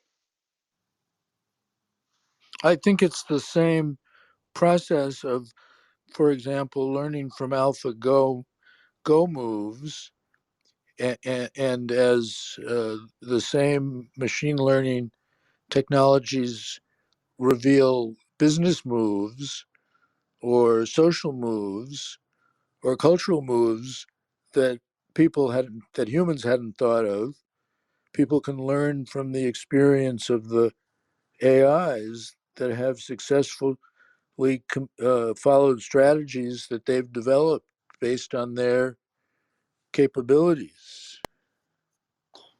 It's an interesting question because, okay, let's say rather than AlphaGo or something else, we specifically set out or say some nefarious me specifically set out to design an AI and okay, I'll leverage GPT-3,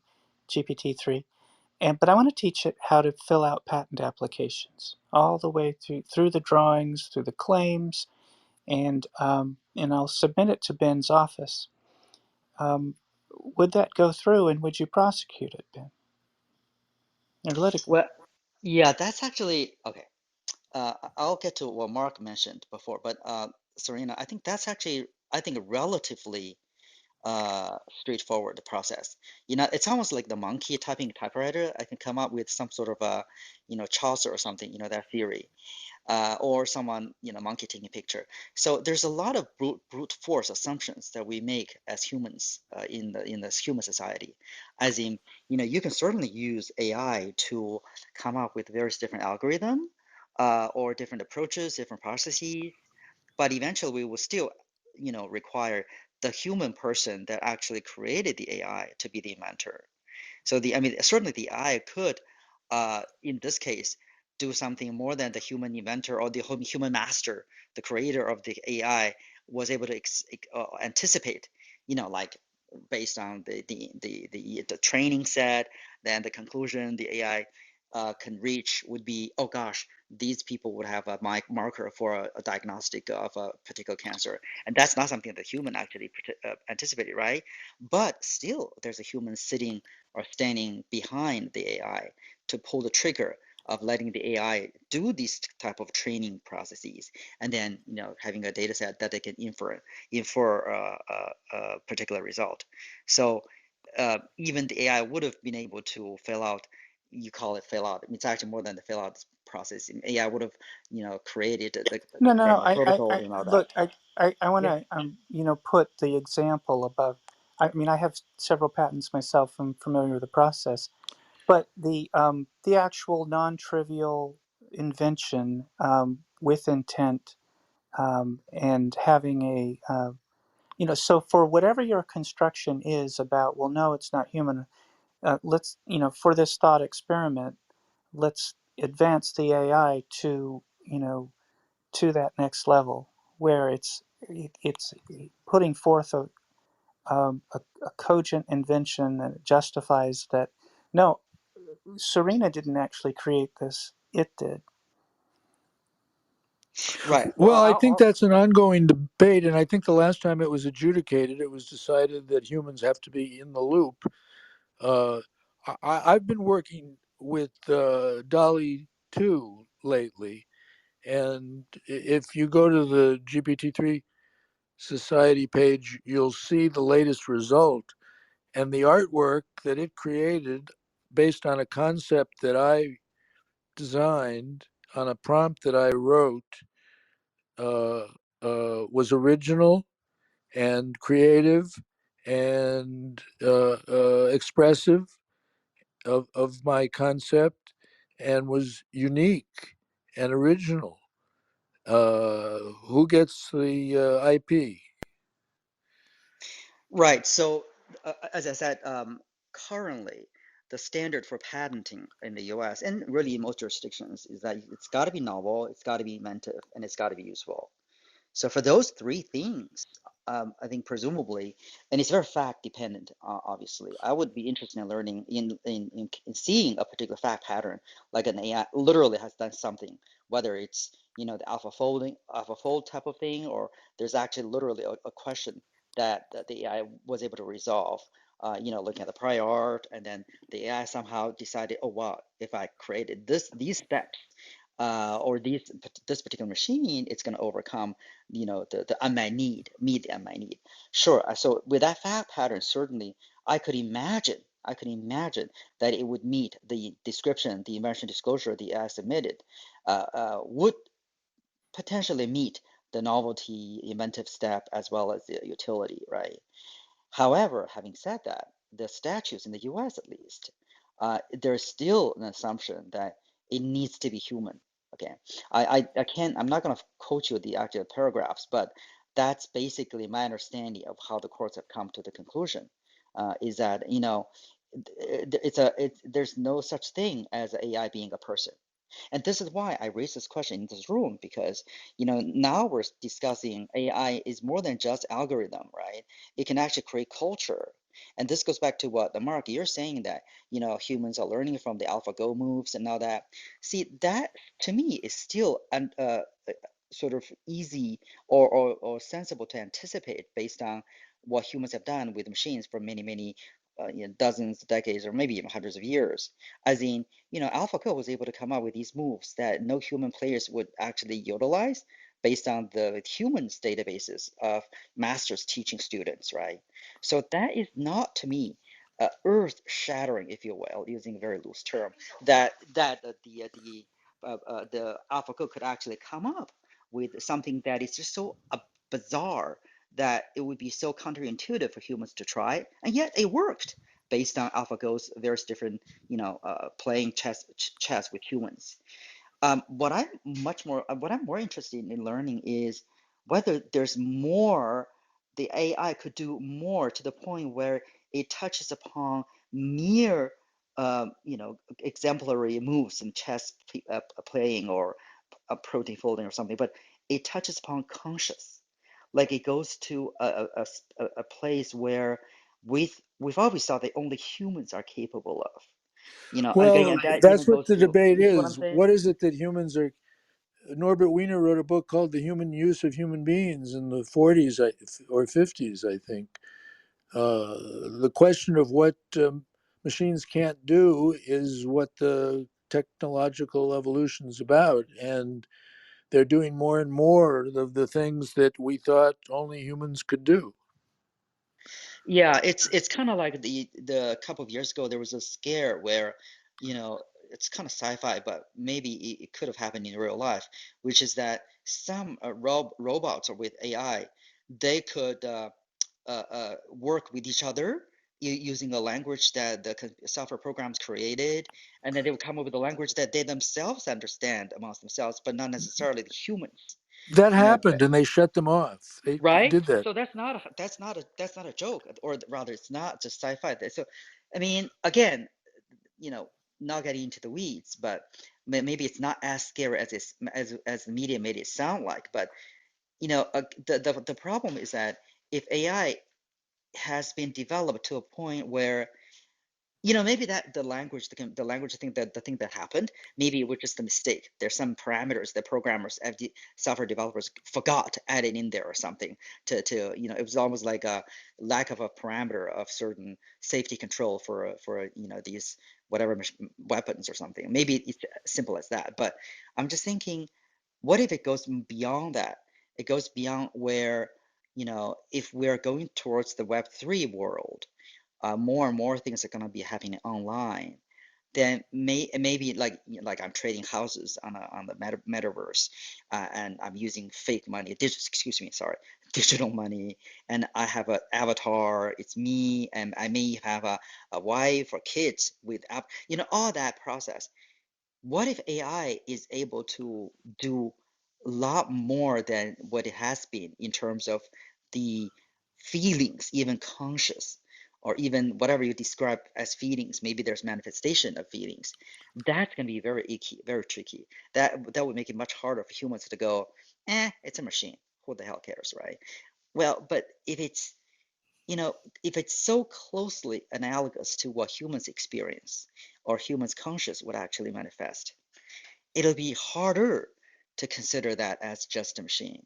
And I'll just add one last thing before I land the plane. Think of how pets have become so important in human lives. And think of some of the social construct, even legal definitions of pets as being part of a family member. All the way starting from getting airline ticket, for getting a seat by paying. I remember Jerry Lewis paid with cash a seat for his dog, and that was like, oh my God, that's like earth shattering at that time. Well, nowadays, in terms of rescue, in terms of even insurance, in terms of inheritance, trust fund, all that, pets are playing a role in that whole process now. If So you you're get saying what I'm saying. they have standing as persons. I didn't say it because I don't want to. It's very icky to say that, but I'm talking about AI now. I'm using pets as intermediate step, like a launching point. I'm Well, trying to the question is connect the whether dot. the AIs will be our pets or will be their pets. You know, that's a very succinct way of saying this. It's very messy. I mean, it's so messy. Um, But yeah, I mean, it's very interesting, and I'm glad we're able to have a discussion about it at some sort of high conceptual level. yeah, it's actually a horrible thing to think, actually. Not horrible, but I mean, this is the, you know, I'm a nerd at heart, but this is a very nerdy question. But you know, it may not be that the abstract or a nerdy if it touches upon human lives or human societies. You know, it's I mean, I'm going all over the place, but you know, the recent the Texas shooting strategy, tragedy, it got me thinking from a different angle, an angle which was that I thought the world is moving more and more online, and you know, looking at the shooters' experiences with the reports, many teenagers are moving their lives online a lot more than generations before, 20, 40 years ago.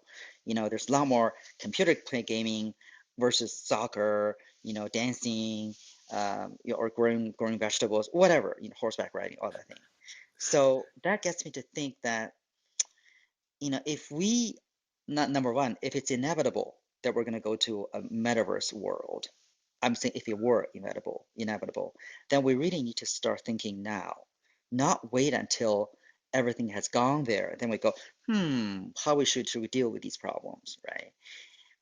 If not, if we're not going to go to the metaverse right away or in the near future, then we should also start thinking about how much emphasis we want to give to offline world where there are literal human interactions, social behaviors, and social learnings, particularly amongst youngsters, teenagers. You know, by not cutting them off from that process, thinking that they'll be happy with television, now internet, with games. You know, so these are things that I think it's worth pondering over with. It's a big experiment that's worth pondering over, and it's going to be a complex mix of all these factors. Yeah, so what I think is interesting about that, I think of when we create something like a new social structure, somehow new culture type, I think along human history it starts quite brutal, and then we become more and more able to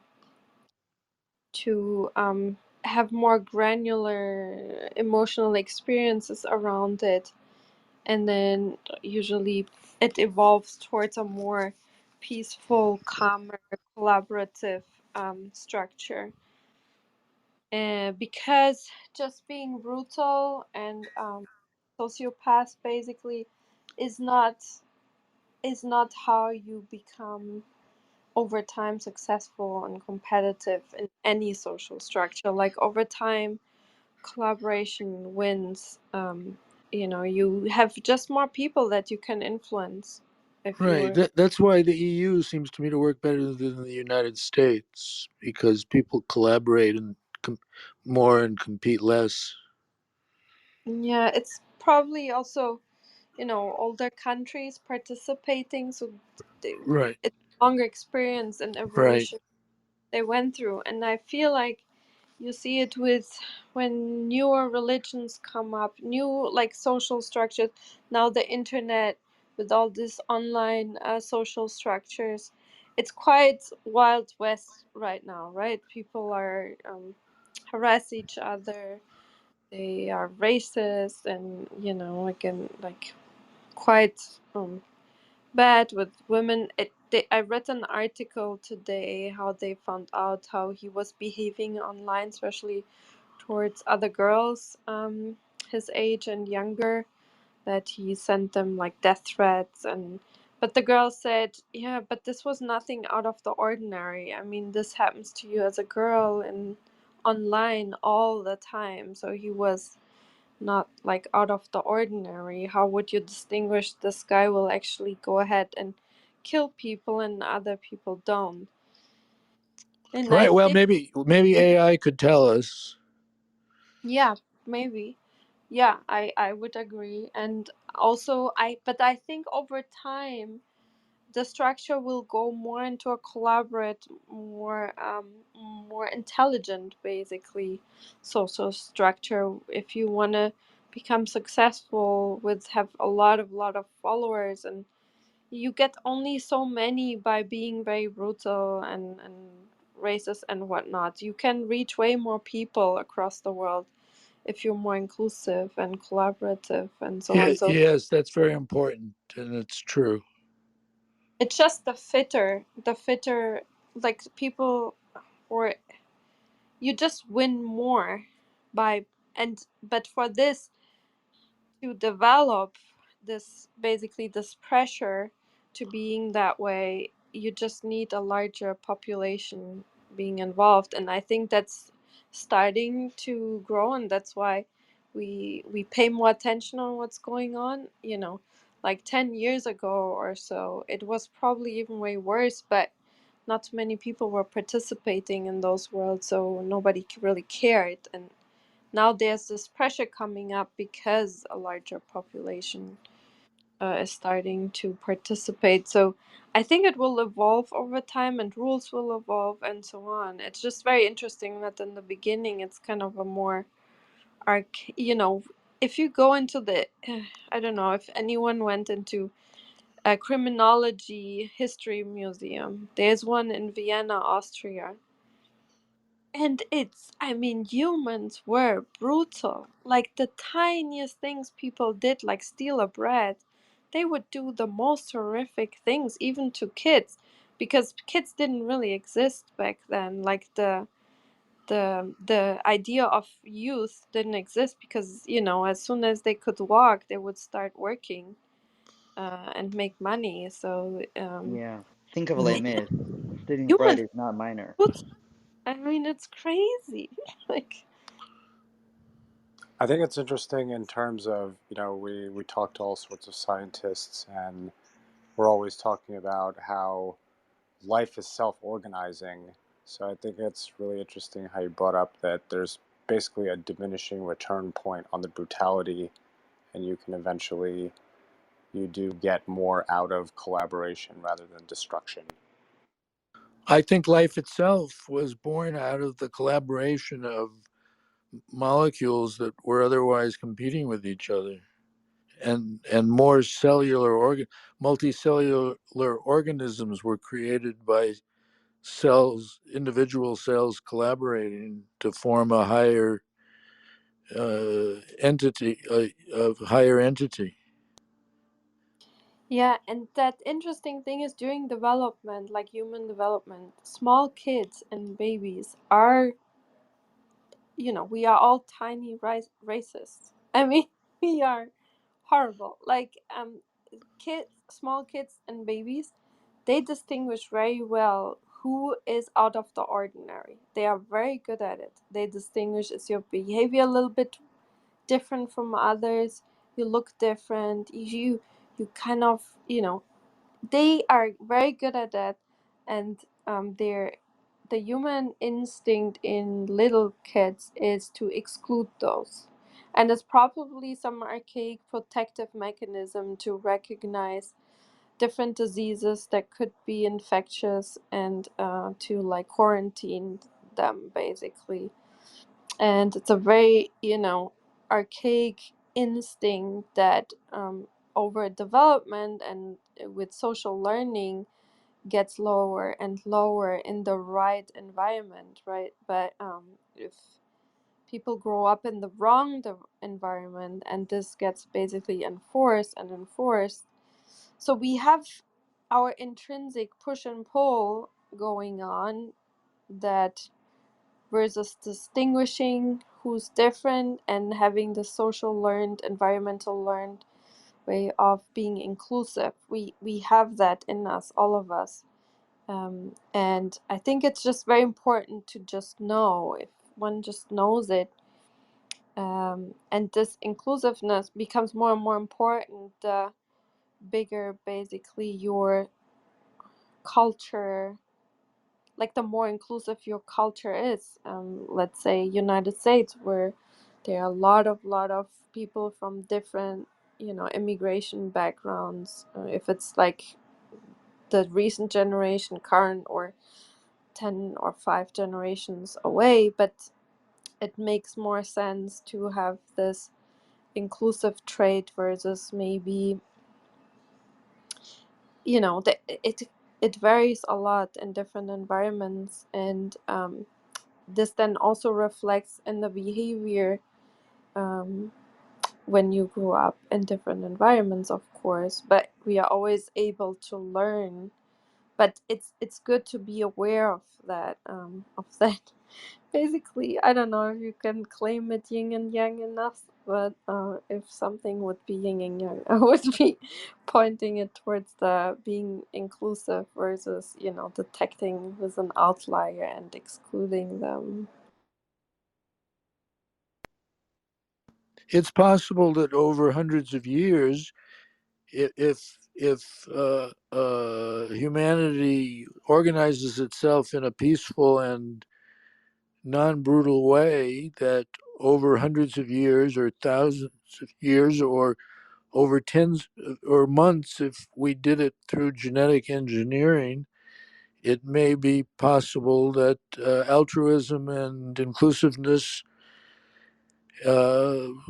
will be embedded in our genes. Yeah, I totally agree. Yeah.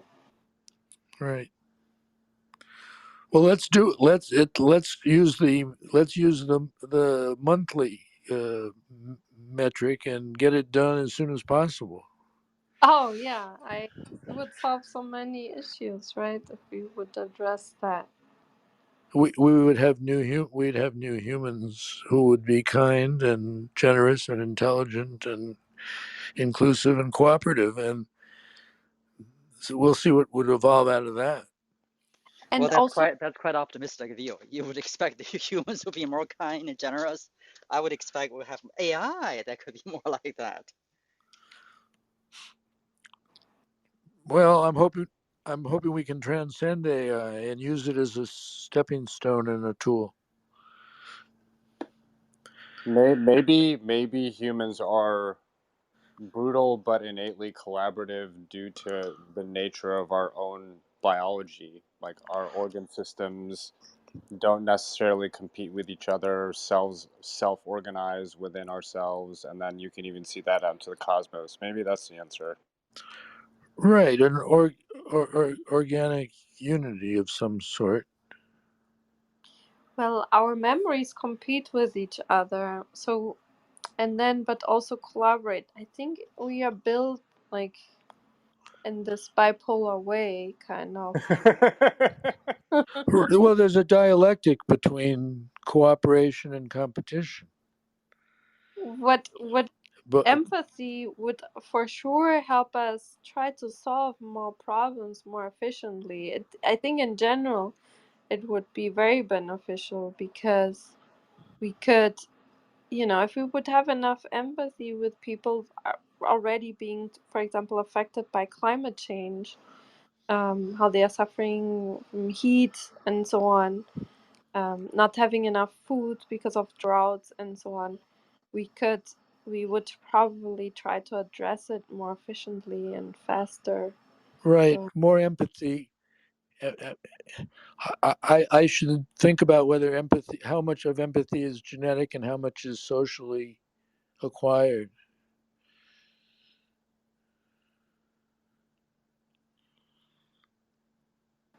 hi, Wonder, how are you today? Did you want to contribute? Say something?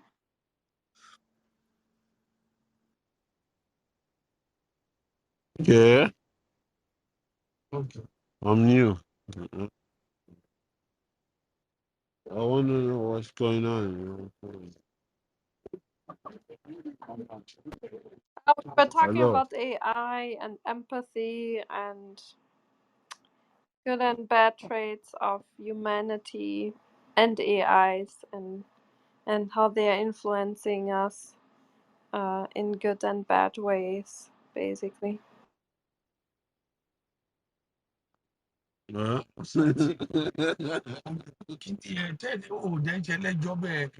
Oh, what's that? Give me gossip. I'm sorry, I couldn't understand really anything. It was too much background noise, but yeah, we were also almost closing the room because most of our moderators left by now. Seems Yeah. like it might be a decent time to wrap. Yeah. But thank you, Mark, for coming. It was nice seeing you again. I always like the discussions we have. Right. Well, let me know the next time you're having one. Oh, I see that John just arrived. I don't know, John, if you wanted to share something before we close the room. How are you today? I'm good. How are you, Katerina? Good, good. Thank you. I just saw the title and saw that you and Dennis and others were in the room and just joined, so I don't have any context, but from the title of Inventing Its Own Culture, I think there's no question that the old saying, art imitates life that imitates art. It's going to be AI imitating life that imitates AI. It's just essentially a new form of cultural art that is going to reverberate into the human sphere, just the way social media has. I mean, if you look at how many new memes have been created about social media, friending and unfriending, and I mean, it's a huge list of constructs, um, ghosting, that have more and more representations in the human ecosystem outside of the machine, that and yet they're created by humans, and so it's going to be a virtuous cycle by people who are looking to bend the arc of the universe in the right direction, and it's going to be a very damaging cycle, as we've already seen with Cambridge Analytica and others, how those things propagate through. When one nation state finds that another nation state is doing something like Cambridge Analytica, it's going to propagate um, into human interactions. So I do absolutely subscribe to the fact that it's inventing its own culture, but that culture will propagate whenever it can be manifested on the human side, and some things won't cross over, but just like some human things won't cross over into AI. That's been long debated, but I still believe is true.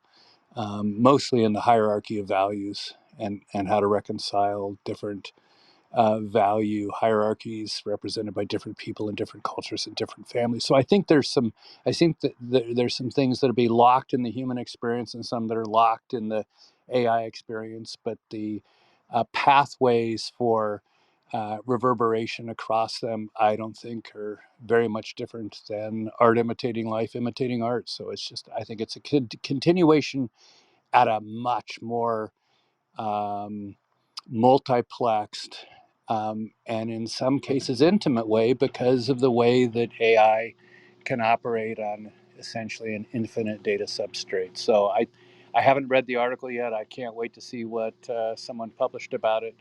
Um, but I subscribe fully to the notion that it has occurred, it will evolve, and I coined the term diadarity to reflect the fact that I don't think singularity is an endpoint, that um, if the human species survives, we will always have a human in the loop when appropriate.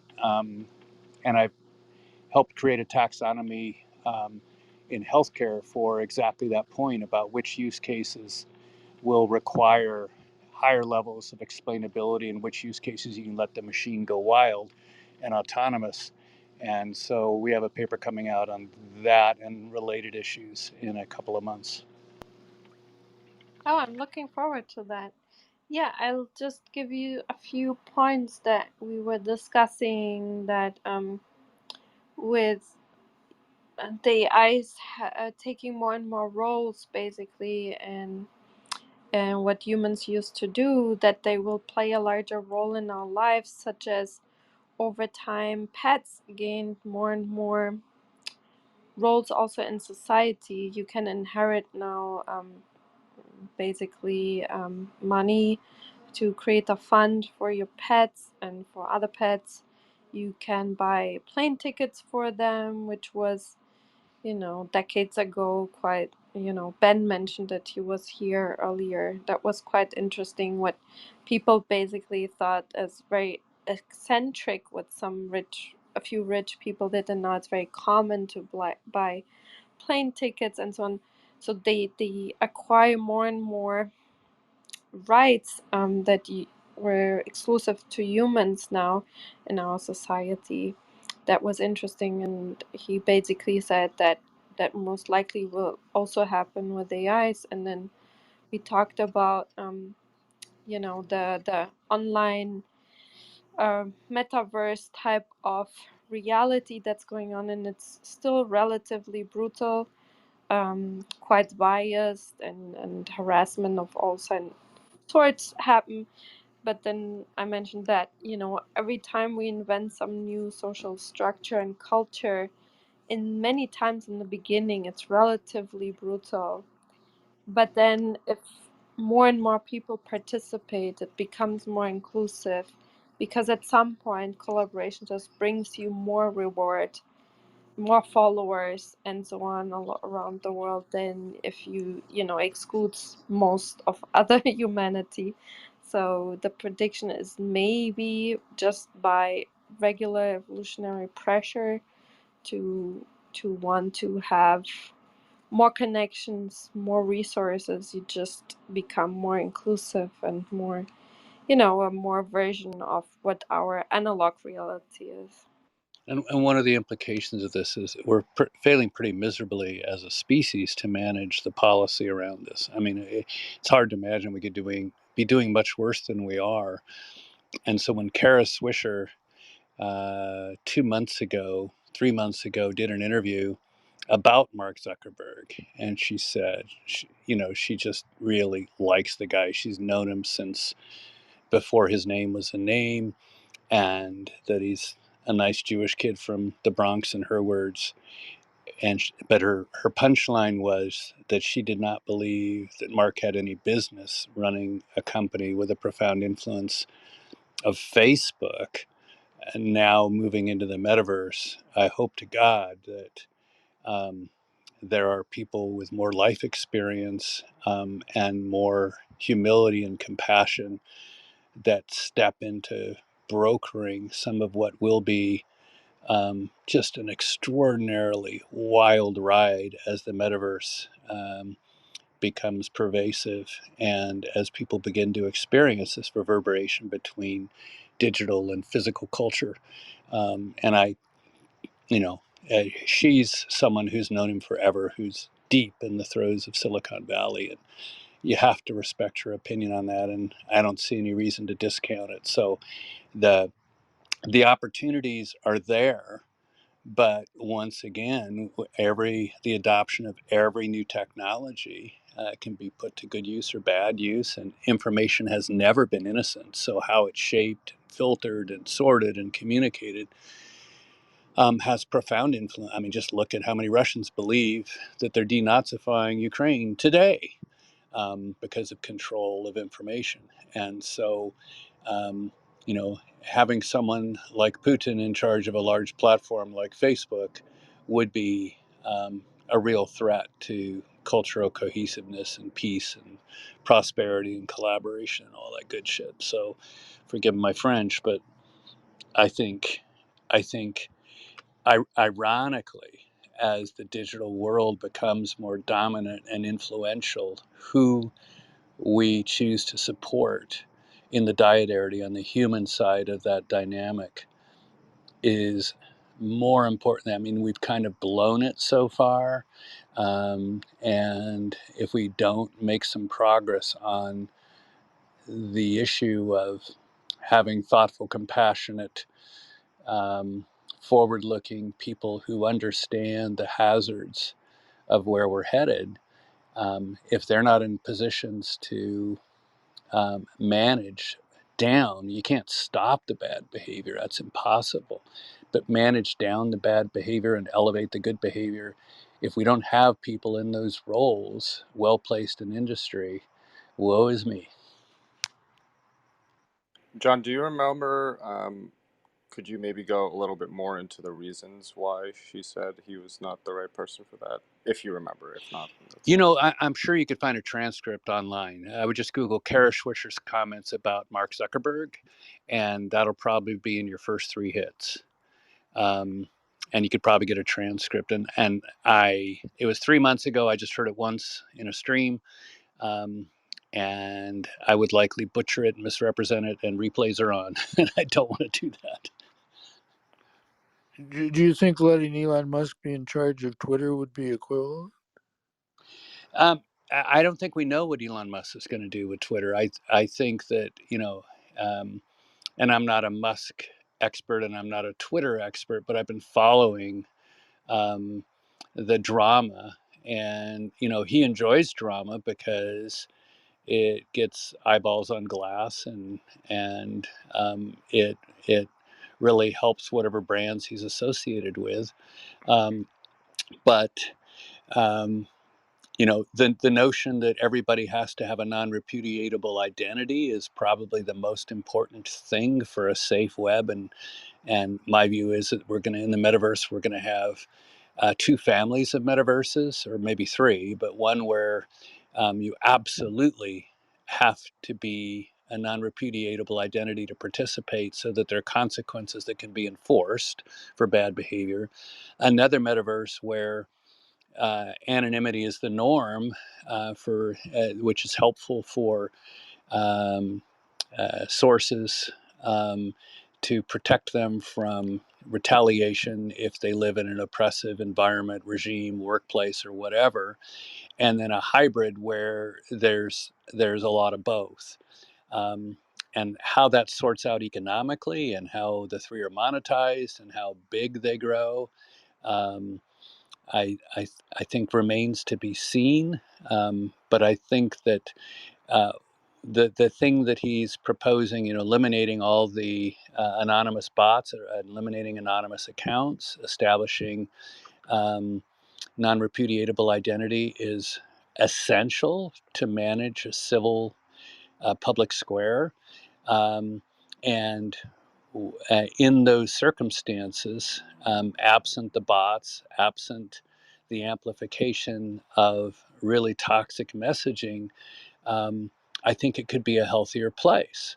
And, whether I don't think he's going to be able to, given that the purpose of non repudiatable identity is to understand who's putting out good stuff and who's putting out bad stuff, it's hard to imagine that if he takes it over, he wouldn't find the path to deplatform people. I like the idea of temporary deplatforming, and give people a chance to understand that they're not welcome on a platform until they change the behavior.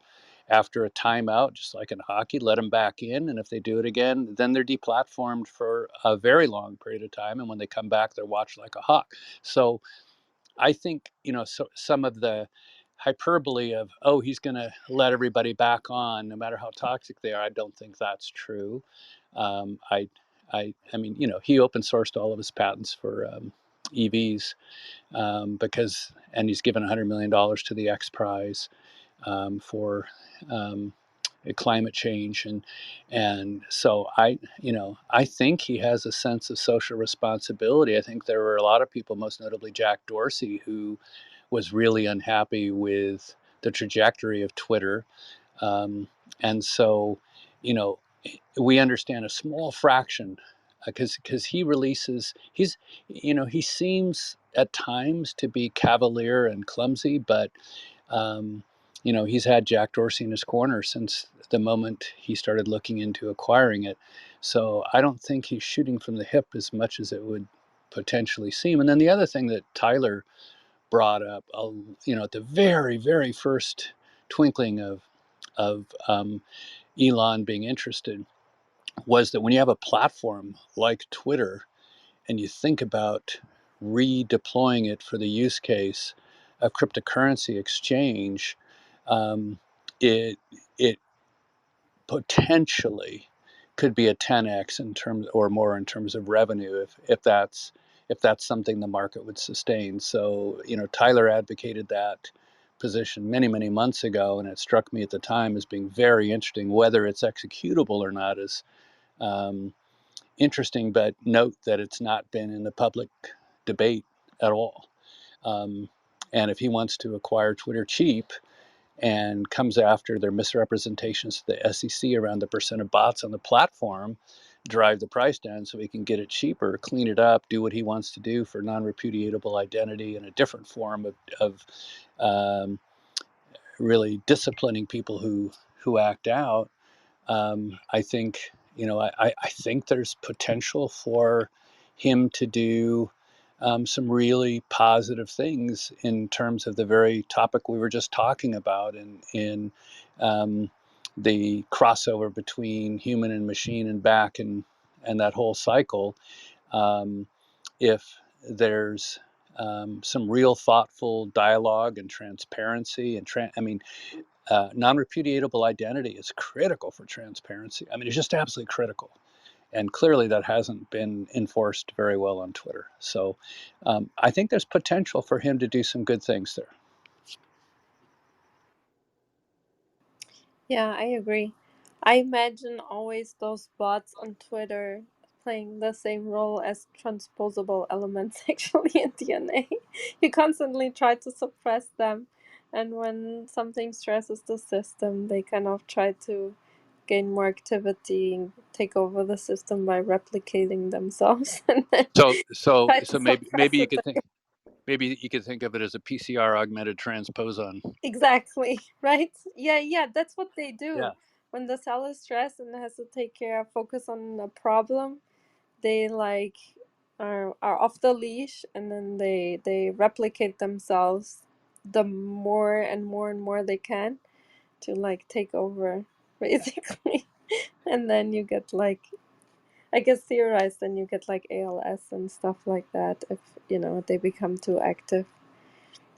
So yeah, it's Yeah, interesting. called cultural ALS. I mean, Yeah.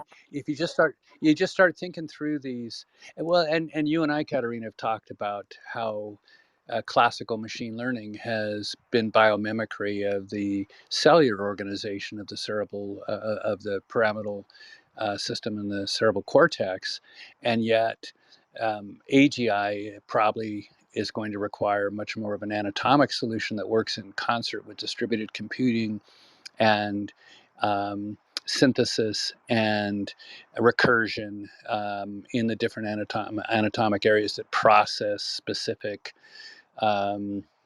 quantum information. I mean, we now know that smell is a quantum sense as opposed to it originally being considered a physicochemical sense, and so we've got hearing and vision and smell and touch that all have wave properties, and yet the brain has elected over millions of years of evolution to specialize by sensory type and then do the integration in a concert subsequently. So in the same way, we're going to start seeing biomimicry of social structures and social organizations way beyond what we have today, and it's going to accelerate change. And the thing that worries me the most is that I think a lot of the polarization in the body politic now is a reaction to the global um, the global reactivity to the diminution of nation state influence, and hence the hierarchical values represented by that nation state and its populace,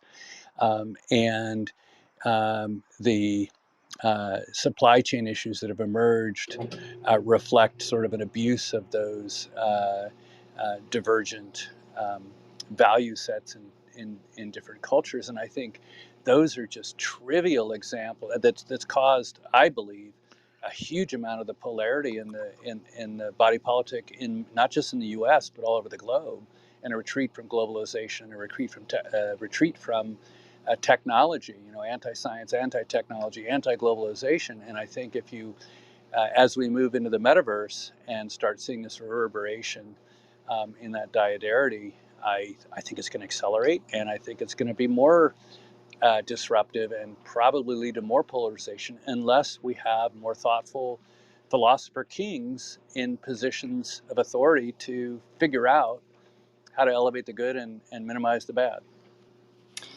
Another interesting thought, I mean, Serena has had me thinking more and more about astrocytes and glia, because they are connected by gap junctions, and they have been lately shown to probably play a bigger role in connecting different subcompartments of the brain, because if you pass on information by gap junctions through calcium oscillations, it's just way faster. So you could have this important interconnectivity to come up with a higher consciousness, basically, which is really interesting if you translate that now again to the digital world. The more it gets it's connected with more and more players and faster connections. Maybe we'll get, a faster network by using quantum networking and information transfer. The system itself, don't you think that the system itself could independently become conscious? Because the biggest factor to achieve consciousness is high interconnectivity of information. So Well, you're Well, talking I about the think I. network. Oh, You're talking about the network becoming self-aware. yeah, and conscious, coming up with conscious thought, and influence us on the other hand, you know based Well, and given how much debate there is still about what consciousness is and how it represents and how it's constructed empirically in biology is so controversial still. I think in exactly the same way you and I, Katerina, thought about machine learning and advanced machine learning of various types increasingly being biomimetic. But I started giving talks 10 years ago on the difference between thinking in carbon and thinking in silicon, and how just like an artist can do things with charcoal that they can't do with oil, that they can't do with watercolor, and with watercolor you can do things that you can't do with oil and charcoal, and on and on and on, that the medium is the message in a bigger way than Marshall McLuhan ever imagined. And I think in the digital world, the medium as the message um, is going to be increasingly complex um, for humans to manage. And so, again, I mean, that's why I believe it's really imperative we think in terms of the diadarity, not that we can achieve the most efficient, productive, prolific optimizations through autonomous machine learning operating on large data sets that humans will not be able to explain or command. I think that's inevitable. Ray Kurzweil wrote about that 25 years ago. I still agree that that's inevitable, but it doesn't mean that all AI and all machine learning and all metaverses conform to an utter lack of explainability in every process, in every use case. And so having a thoughtful diadarity where people who are trusted to elevate the good and diminish the bad um, need to make some really difficult decisions. And then it raises the question of, okay, who's king? Is it a nation state or is it a multinational? And I think that globalization is going to set the multinationals, the anti-globalization movement today is going to set the um, international industry back vis-a-vis nation states, which of course um, benefit from nationalism and retreat from the global economy. But I think that's very temporary. I think in order to compete in the global economy, it's going to require more and more of a return to both globalization and um, broader collaboration. Just like you said, with the glial cells in the brain, collaboration and communication is a source of power in the information economy. So I fear that um, we won't be as proactive as we ought to be in recognizing the trade-offs between nation-state governance and multinational corporate governance in terms of how we manage these issues, because it requires both. I mean, you can't legislate morality, you can't legislate ethics, and so the policy is going to be more of a framework and a set of principles, and in extreme cases, sanctions for bad behavior. But it relies much more on who sits in Mark Zuckerberg's chair than it does on who is um, uh, majority leader and minority whip in the House or the Senate or their counterparts in other countries. I think we're lacking a more thoughtful conversation about where we're headed in the interplay between nation states and multinational corporations. And multinational corporations, of course, love that ambiguity and confusion because they can exploit it. Well, we were talking about the definition of consciousness before, John, you came into the room maybe half hour ago. Um, I think the on the so the future of the world, where whether AI could play a role and what role it's going to play, and then to define whether AI could influence human culture and by extension perhaps even having a consciousness recognized by the human world. I think that is a lot bigger question than just using AI, using algorithm to facilitate human behaviors. The problem we're having now, going back to what I stepped away for a few minutes, but going back to what you guys are talking about in terms of globalization, globalization or not, I don't see. I see a conflict here where the world is presumably moving more onto metaverse or at least online format, and that has happened, for a few years at least. But at the same time, we still live in an analog world, as in there are many things that we do are still analog based in terms of these sort of offline interactions, beyond just these sort of supply chain issues that we've been discussing before. So if one thought would be, oh, we can do this on our own, screw the globalization list, we forget the other countries. I don't think that's gonna gel well with the way that we're hoping to connect the world on an online format. However, I could see a potential outcome where, without even thinking very, very carefully, thinking as in humans in terms of deciding what's important, what's important for us, how to prioritize our lives, then we will get into a state where we are in over our heads, basically, thinking we're going to go one way, metaverse or whatnot, but still not being prepared of cutting off completely from this offline world, where we still need a lot of things done offline. And that is not being a major, at least as far as I can tell, the politicians, the various different governments, I think they have really not realized that the writing's on the wall. Looking at the Ukraine war, looking at what's been happening in the past few months, in terms of the disconnect and divisiveness with all the legal decisions, legislature, the courts, the various different states. I think we are in really into sort of over our heads as humankind, really. Not to be very facetious, to say World War III is going to happen, but if we don't talk about these, think about what we need to do. Just let it happen the way it is now, whether you're on one side of the aisle or not. I think it's going to be much worse than what we're even facing now, which is already pretty bad. Yeah, I think that's fair, and it really sort of harkens back to the wisdom of the framing authors of the Constitution. They say framing fathers, but there were a lot of women in the background informing the framing fathers, and so the wisdom was that if you give all the power to the executive or all the power to the legislative or all the power to the judicial, you're screwed, because inevitably every institution goes through phases of corruption and reform. It's just the nature of the cycle of human ecology and socio-political um, inertias. And so if there's a counterpart to that in the new multinational digital world, it would look something like individual countries working closely with the multinationals and defining what the rules of the road are within a country. And Modi's doing that right now.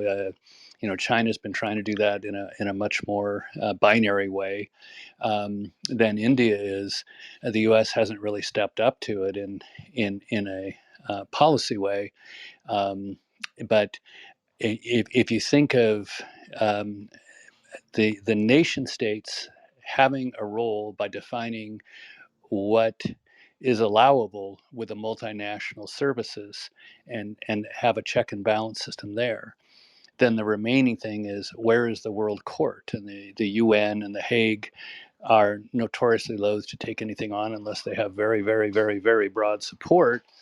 And so the thing that would drive a more influential world court of some sort, analogous to the Supreme Court, would be a common threat. So, if the vast majority of nations in the world recognized that bad actors and cyber terrorists were damaging the vast majority of people in the world, the vast number of nations in the world, and that motivated a more influential world court, then you might have that same similar structure to what the Constitution tried to set up with executive, legislative, and judicial branches. But I don't want to sound Pollyannish, because the big issue there is, will the crisis that drives the recognition for the need for a well-supported world judicial system that had teeth arrive before the bad actors win outright at the prisoner's dilemma?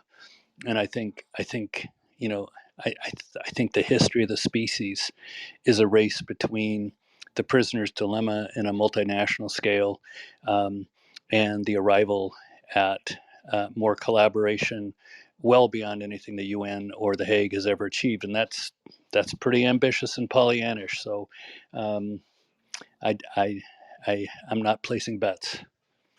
I'd refer us to H.G. Wells, who said history is a race between education and catastrophe. Yeah, that's Right. I great. think if we look at history, my answer to John's proposal would be no. It's is really, not only a world court with a decent command recognition and of the majority of countries, but even looking at the U.S. itself, which is a great constitutional system, we still have a lot of divisiveness nowadays. However, if we are going back to talk about the online world, the dominant presence of social media companies, and probably by extension other types of potentially multinational companies, a case in point, semiconductor industry. It is really not very possible to have one or two countries literally dominate the say the semiconductor, because there are at least half a dozen countries that are involved, whether it's Holland or TSMC or US, whatever. So both the online and the offline world, there are instances where it is conceivable a a system outside of nation states need to play some role. For example, if Facebook decides to ban someone, and then that means that's not just the U.S. case, right? It implicates many different countries, or other, Twitter or whatever. So potentially there could be a court-like organization where these decisions would need to be made based on not just the laws of U.S., Europe, or China, but rather it has to be something else. And that something else would potentially be akin to what you're proposing, a sort of a world court, where by default it's a global reach, because hey, the social media platform is globally, right? Now the Yeah, and problem if with I could, that, yeah. go ahead. Go ahead. No, I was let me just line quickly. The problem with that is, and this is sort of a slightly nuanced point, with the blockchain and the sort of the Bitcoin Maximus, there's a very strong trend, people thinking, you know what, this nation states thing is not working, right? So why don't we just screw them? just give them the middle finger. Let's just do everything offline. Excuse me, on the chain. Let's get rid of all this banking, this government, this course screwy. We're just gonna do everything on blockchain so that we'll have a completely different system. We're not gonna have any inflation or any blah blah blah blah politics and blah blah. That is very nice, a nice thought. Two things. One is that I don't think technologically we're there yet, even if we were to do that, screw the countries, the nations, all that. Number one. Number two, still to go from having a blockchain concept, Bitcoin starting 12, 13 years ago, to the point where it really could be a independent system, giving the fingers to all these legacy systems, we still have to do a transition. In other words, put it very simply, for example, regulation seems to be the third rail in some of the blockchain Bitcoin community, but guess what? Nowadays, going from zero regulation to some regulation may not be detrimental to legitimate Bitcoin type of technology, but rather it could be an enhancement to that compared to all the shit they call shitcoin, if you will. So we have to think carefully when we decide to say, give you the middle finger, the legacy, the nation states go F you, right? Before we do that, we still have to rely on the existing structure, social structure, legal structure, technology structure to develop ourselves to the point where there is a more likely system where we could more efficiently run the human society, if you will, beyond what the nation states or what we have been doing for the past few hundred years. If we're going to look for a global judiciary body, why don't we also consider a global legislature and a global executive and follow the path of the EU in dissolving nation states gradually into higher unity until the whole planet is one? I think we could, Mark, but I think the problem is that, first of all, not now. Look at all the nation states, look at all the politicians, the decision makers, the military, the multinational companies. They're all over the place, right? But I think the trend is that more and more interconnected we are going to become, and more and more things are going online.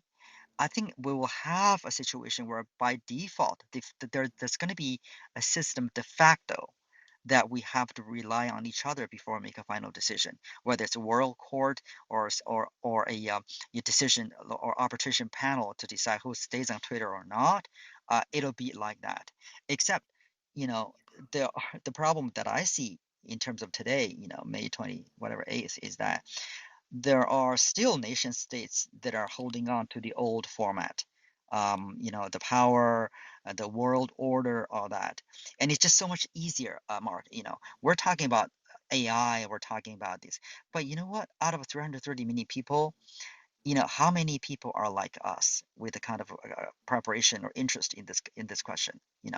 So I think to get to, even if in theory, and I don't know if that's true, even if we are able to see the correct path, if you will, whether it's now or the next 10, 20 years, I think the conversion rate of most humans in a nation or various different nations to get on board, that takes a long time. And I frankly don't know whether there's any good ways to enhance that process or speed up that Well, process. I'm working on one way to enhance the project and enhance the process and accelerate the process by creating digital twins of cities that would be built on partnerships between public and private entities and would integrate the public and private in a new form of technology that represented the real world, but represented it in a digital way. And all of the questions that we've been talking about could be resolved within the context of these digital twins that would have people with what John was calling unrefutable identity, or mixed all of the scenarios that he mentioned of anonymity and unreputable identity, and hybrid. All of those would be possible in digital twins, and could be decided on by the participants, and different ones would be run differently.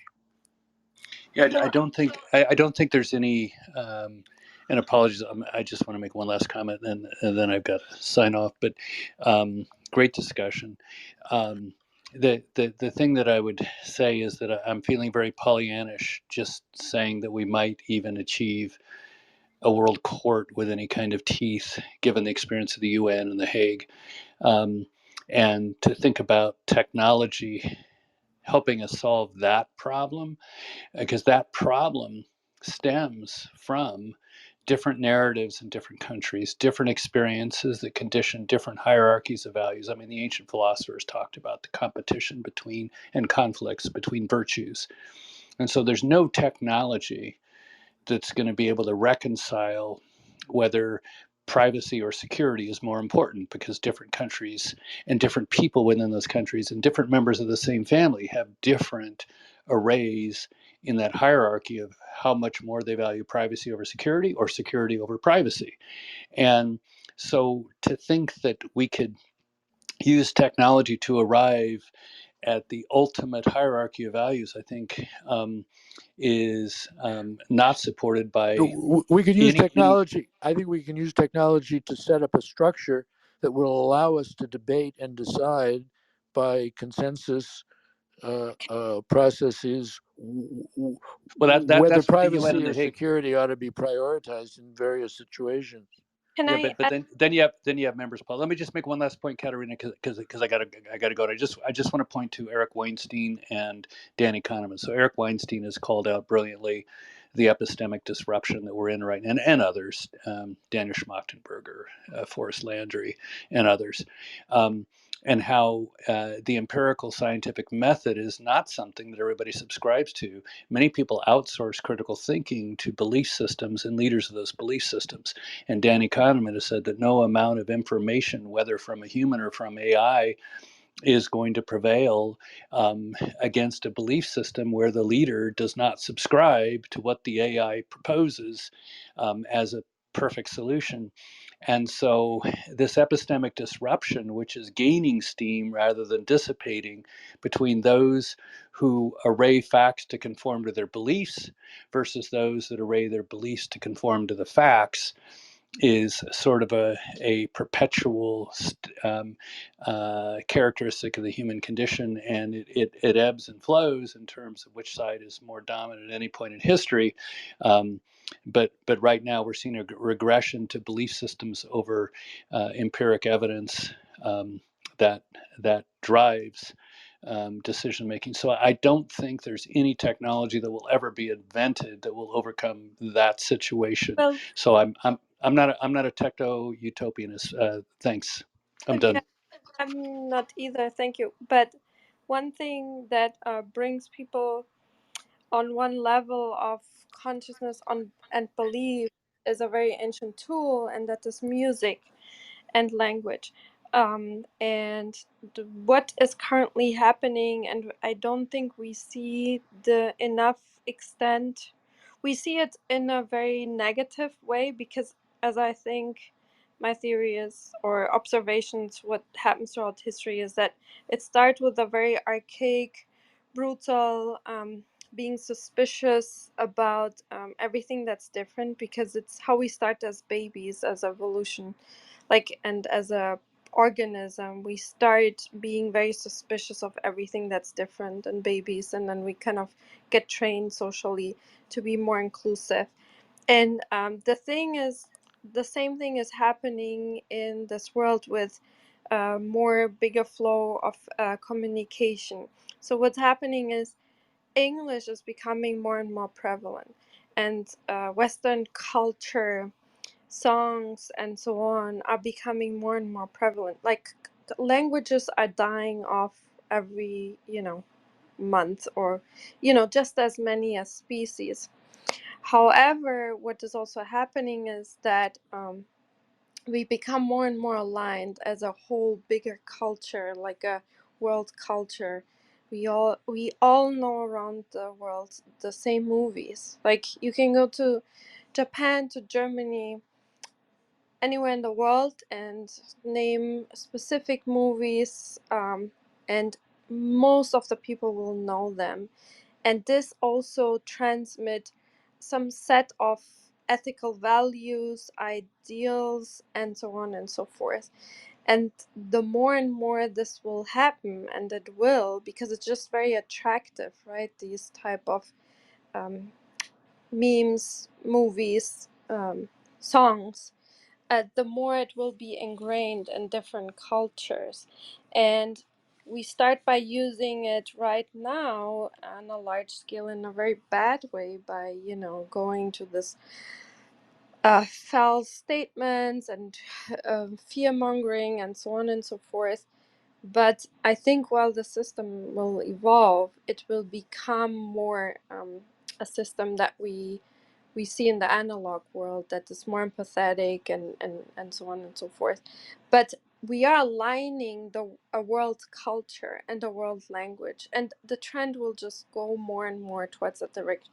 There will be around the world trends to kind of be more exclusive, but we are seeing that having a general one set of, like, the most spoken language here on Clubhouse is for sure English, and there are a few clubs that are the most listened to, and it's for sure mostly English. And using that culture that comes from the English culture, basically from that spoken language, will transmit values and so on, and ideals over time, and they will trickle down, which has good things and bad things. A lot of culture is dying, but it can create basically a more uniform identity globally, which can be and will be also used in good ways and bad ways. But I think we will see more and more trends going towards a global identity.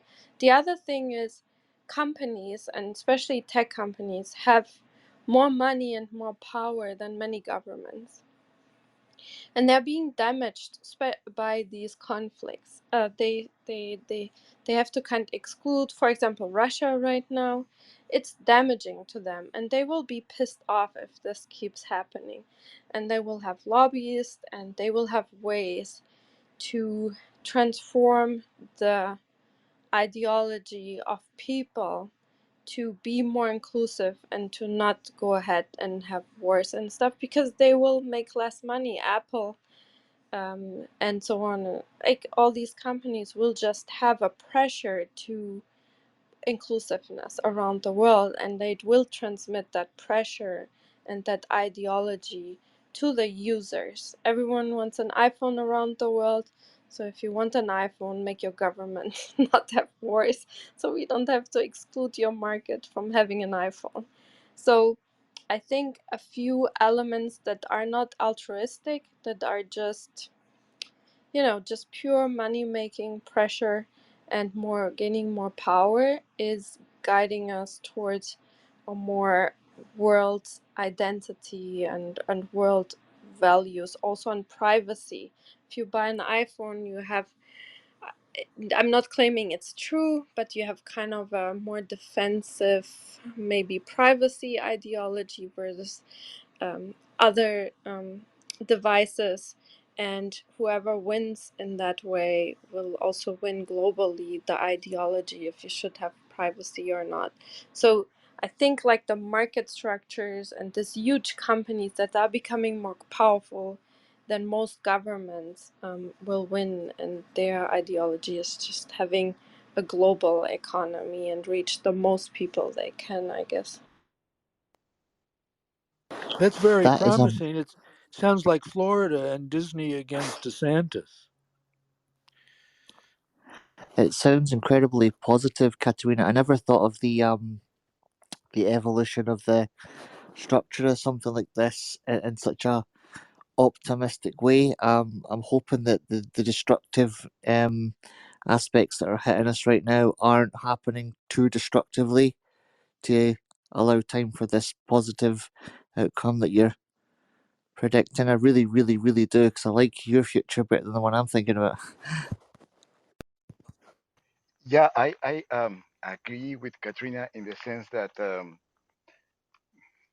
it's good that good values, good cultural models are being adopted by more people. The problem is that when we have homogeneous culture, you lose diversity, and then when circumstances changes, the information from those cultures that didn't make it through globalization is not longer there. But I think actually we're also moving in the right direction on that regard, both in the globalization, that because probably that's the precise term that is not longer in vogue, but we are also with the new technology that we have at our hands, we have more localism. So it's much easier to make a music recording, to write, to produce any kind of culture object and distribute it. So while we have an elite that is becoming more and more global, which for the most part is good, we also have more and more localism that is also good. So in general, in the long term, I think we are moving in the right directions. We are moving in two directions at the same time. We have a more local, contextual, regional culture, but we are also having a more integrated, for the most part, elite, isn't it? Because it's just the way it plays out, which is also good. Mhm. Yeah, And like, to like go ahead, oh, go ahead. Oh no, yeah, no, go ahead, Netflix. Katrina. Yeah, for example, has gave opportunities to artists from countries that didn't find easily funding for their series, especially smaller countries in Europe, including Spain. Spain had a pretty good movie industry, but Portugal and other countries around the world, and have that worldwide platform, and also to have all these different versions and different languages available. Like my kids watch sometimes movies in different, when they know the movie in different languages, so they are just curious how it sounds, how it feels like to see the same movie in different languages, and this was just not possible before. So yeah, I agree. Yeah, another thing regarding movies is how much the quality has improved from the periphery. Like 20 years ago, the quality difference between American-made movies and everywhere else was dismissal. I mean, was huge to the point that even when the theme and some other stuff was good, and that those movies were hard to see because the technology was so lacking. But now, yeah, it's the technology is available everywhere. I mean, you can produce top quality illumination, processing, and everything visual with very cheap equipment. So yeah, something to that Ben was saying a few minutes ago regarding crypto and trying to get over the nation state. Yeah, I will agree with that, and also like add to that the nation state is way too much powerful as today to allow for something like crypto to defy and cut its power. I mean, if it's tolerating it, it's just because it can turn it down or take over it. But most likely, I think it's going to end up happening. Uh, the government is just going to take over the ledger for anything that comes problematic for the bank, and nobody's going to lose money for the most part. It's going to be a painful transition, but I mean, we know the government has access to what's happening in at least in Bitcoin. So if they really want to pin down somebody doing something there, they can. So yeah, just that.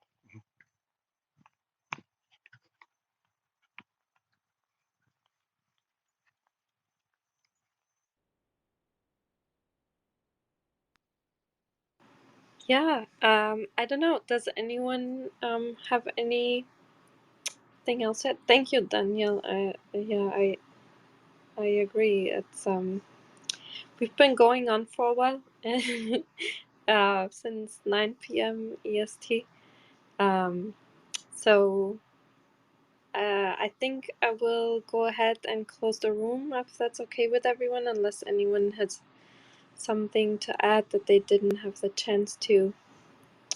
Go No, ahead, so only Daniel. say thank you, Carolina. I appreciate the room a lot. Thank you. Yeah, thank you for coming. It's always a pleasure to have you here and everyone else. Oh yeah, Fong, you joined the stage. Did you want to make any last comments? Thank you, Catalina. I been listen to you guys, Chant and Mark and you, and I think we enter into a period of what people been calling now a co-evolutions. It's a culture-driven as well as genetic-driven and technology-driven, all kind of cohesively come together. And I think we, even the language here, as you pointed out, the movies, the technology that we share, even a device that we use for communications, we share.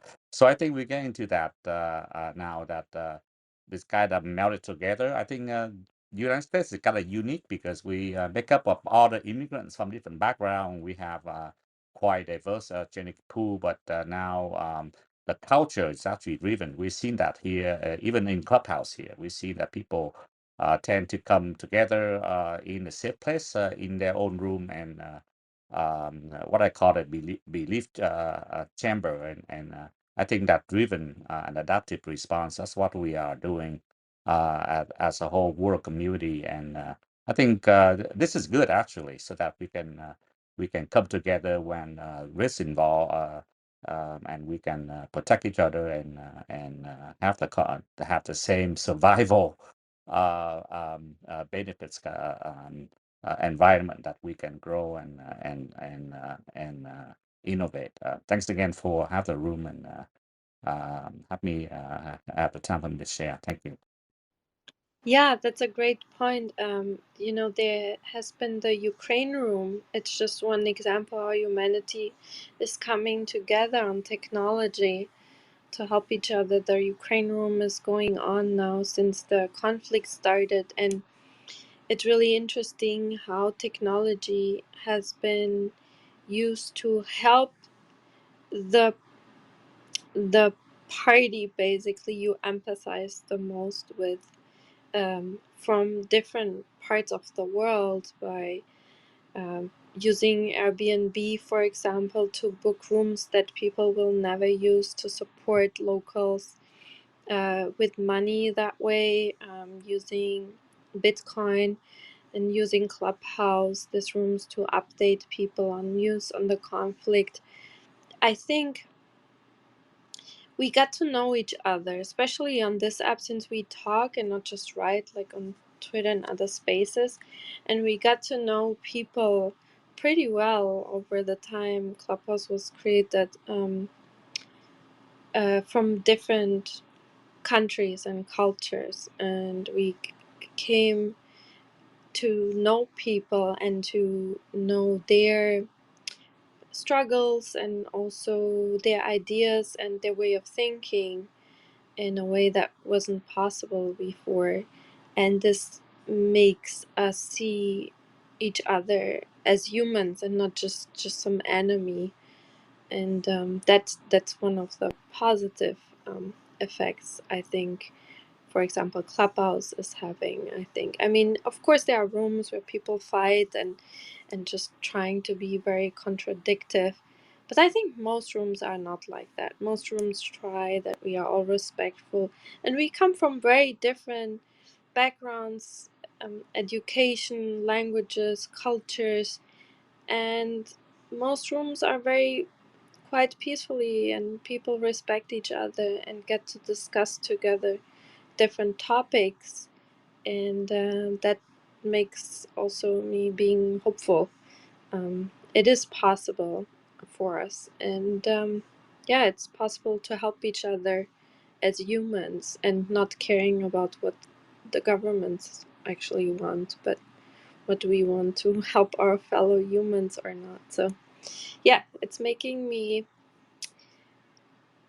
feel hopeful in different ways. And yeah, here on with this club, I'm trying to shed the light on the different personalities in the scientific community that are doing research, because during COVID times, science communities were quite under attack in social media. And I got the feedback that people, when they listen to the first interviews that, for example, Jamie here does, what the motivation of the scientist was to do this work and to go into the field. And people made comments to me that it makes them feel hopeful for the future, to get to know scientists and what their motivations are, and what people are working on to solve our problems, and yeah, how open they were to answer all the questions, so that those rooms make people feel hopeful that don't know much about the scientific world. So yeah, I that those instances give me hope. And it's a good way to end the room with some hope for humanity.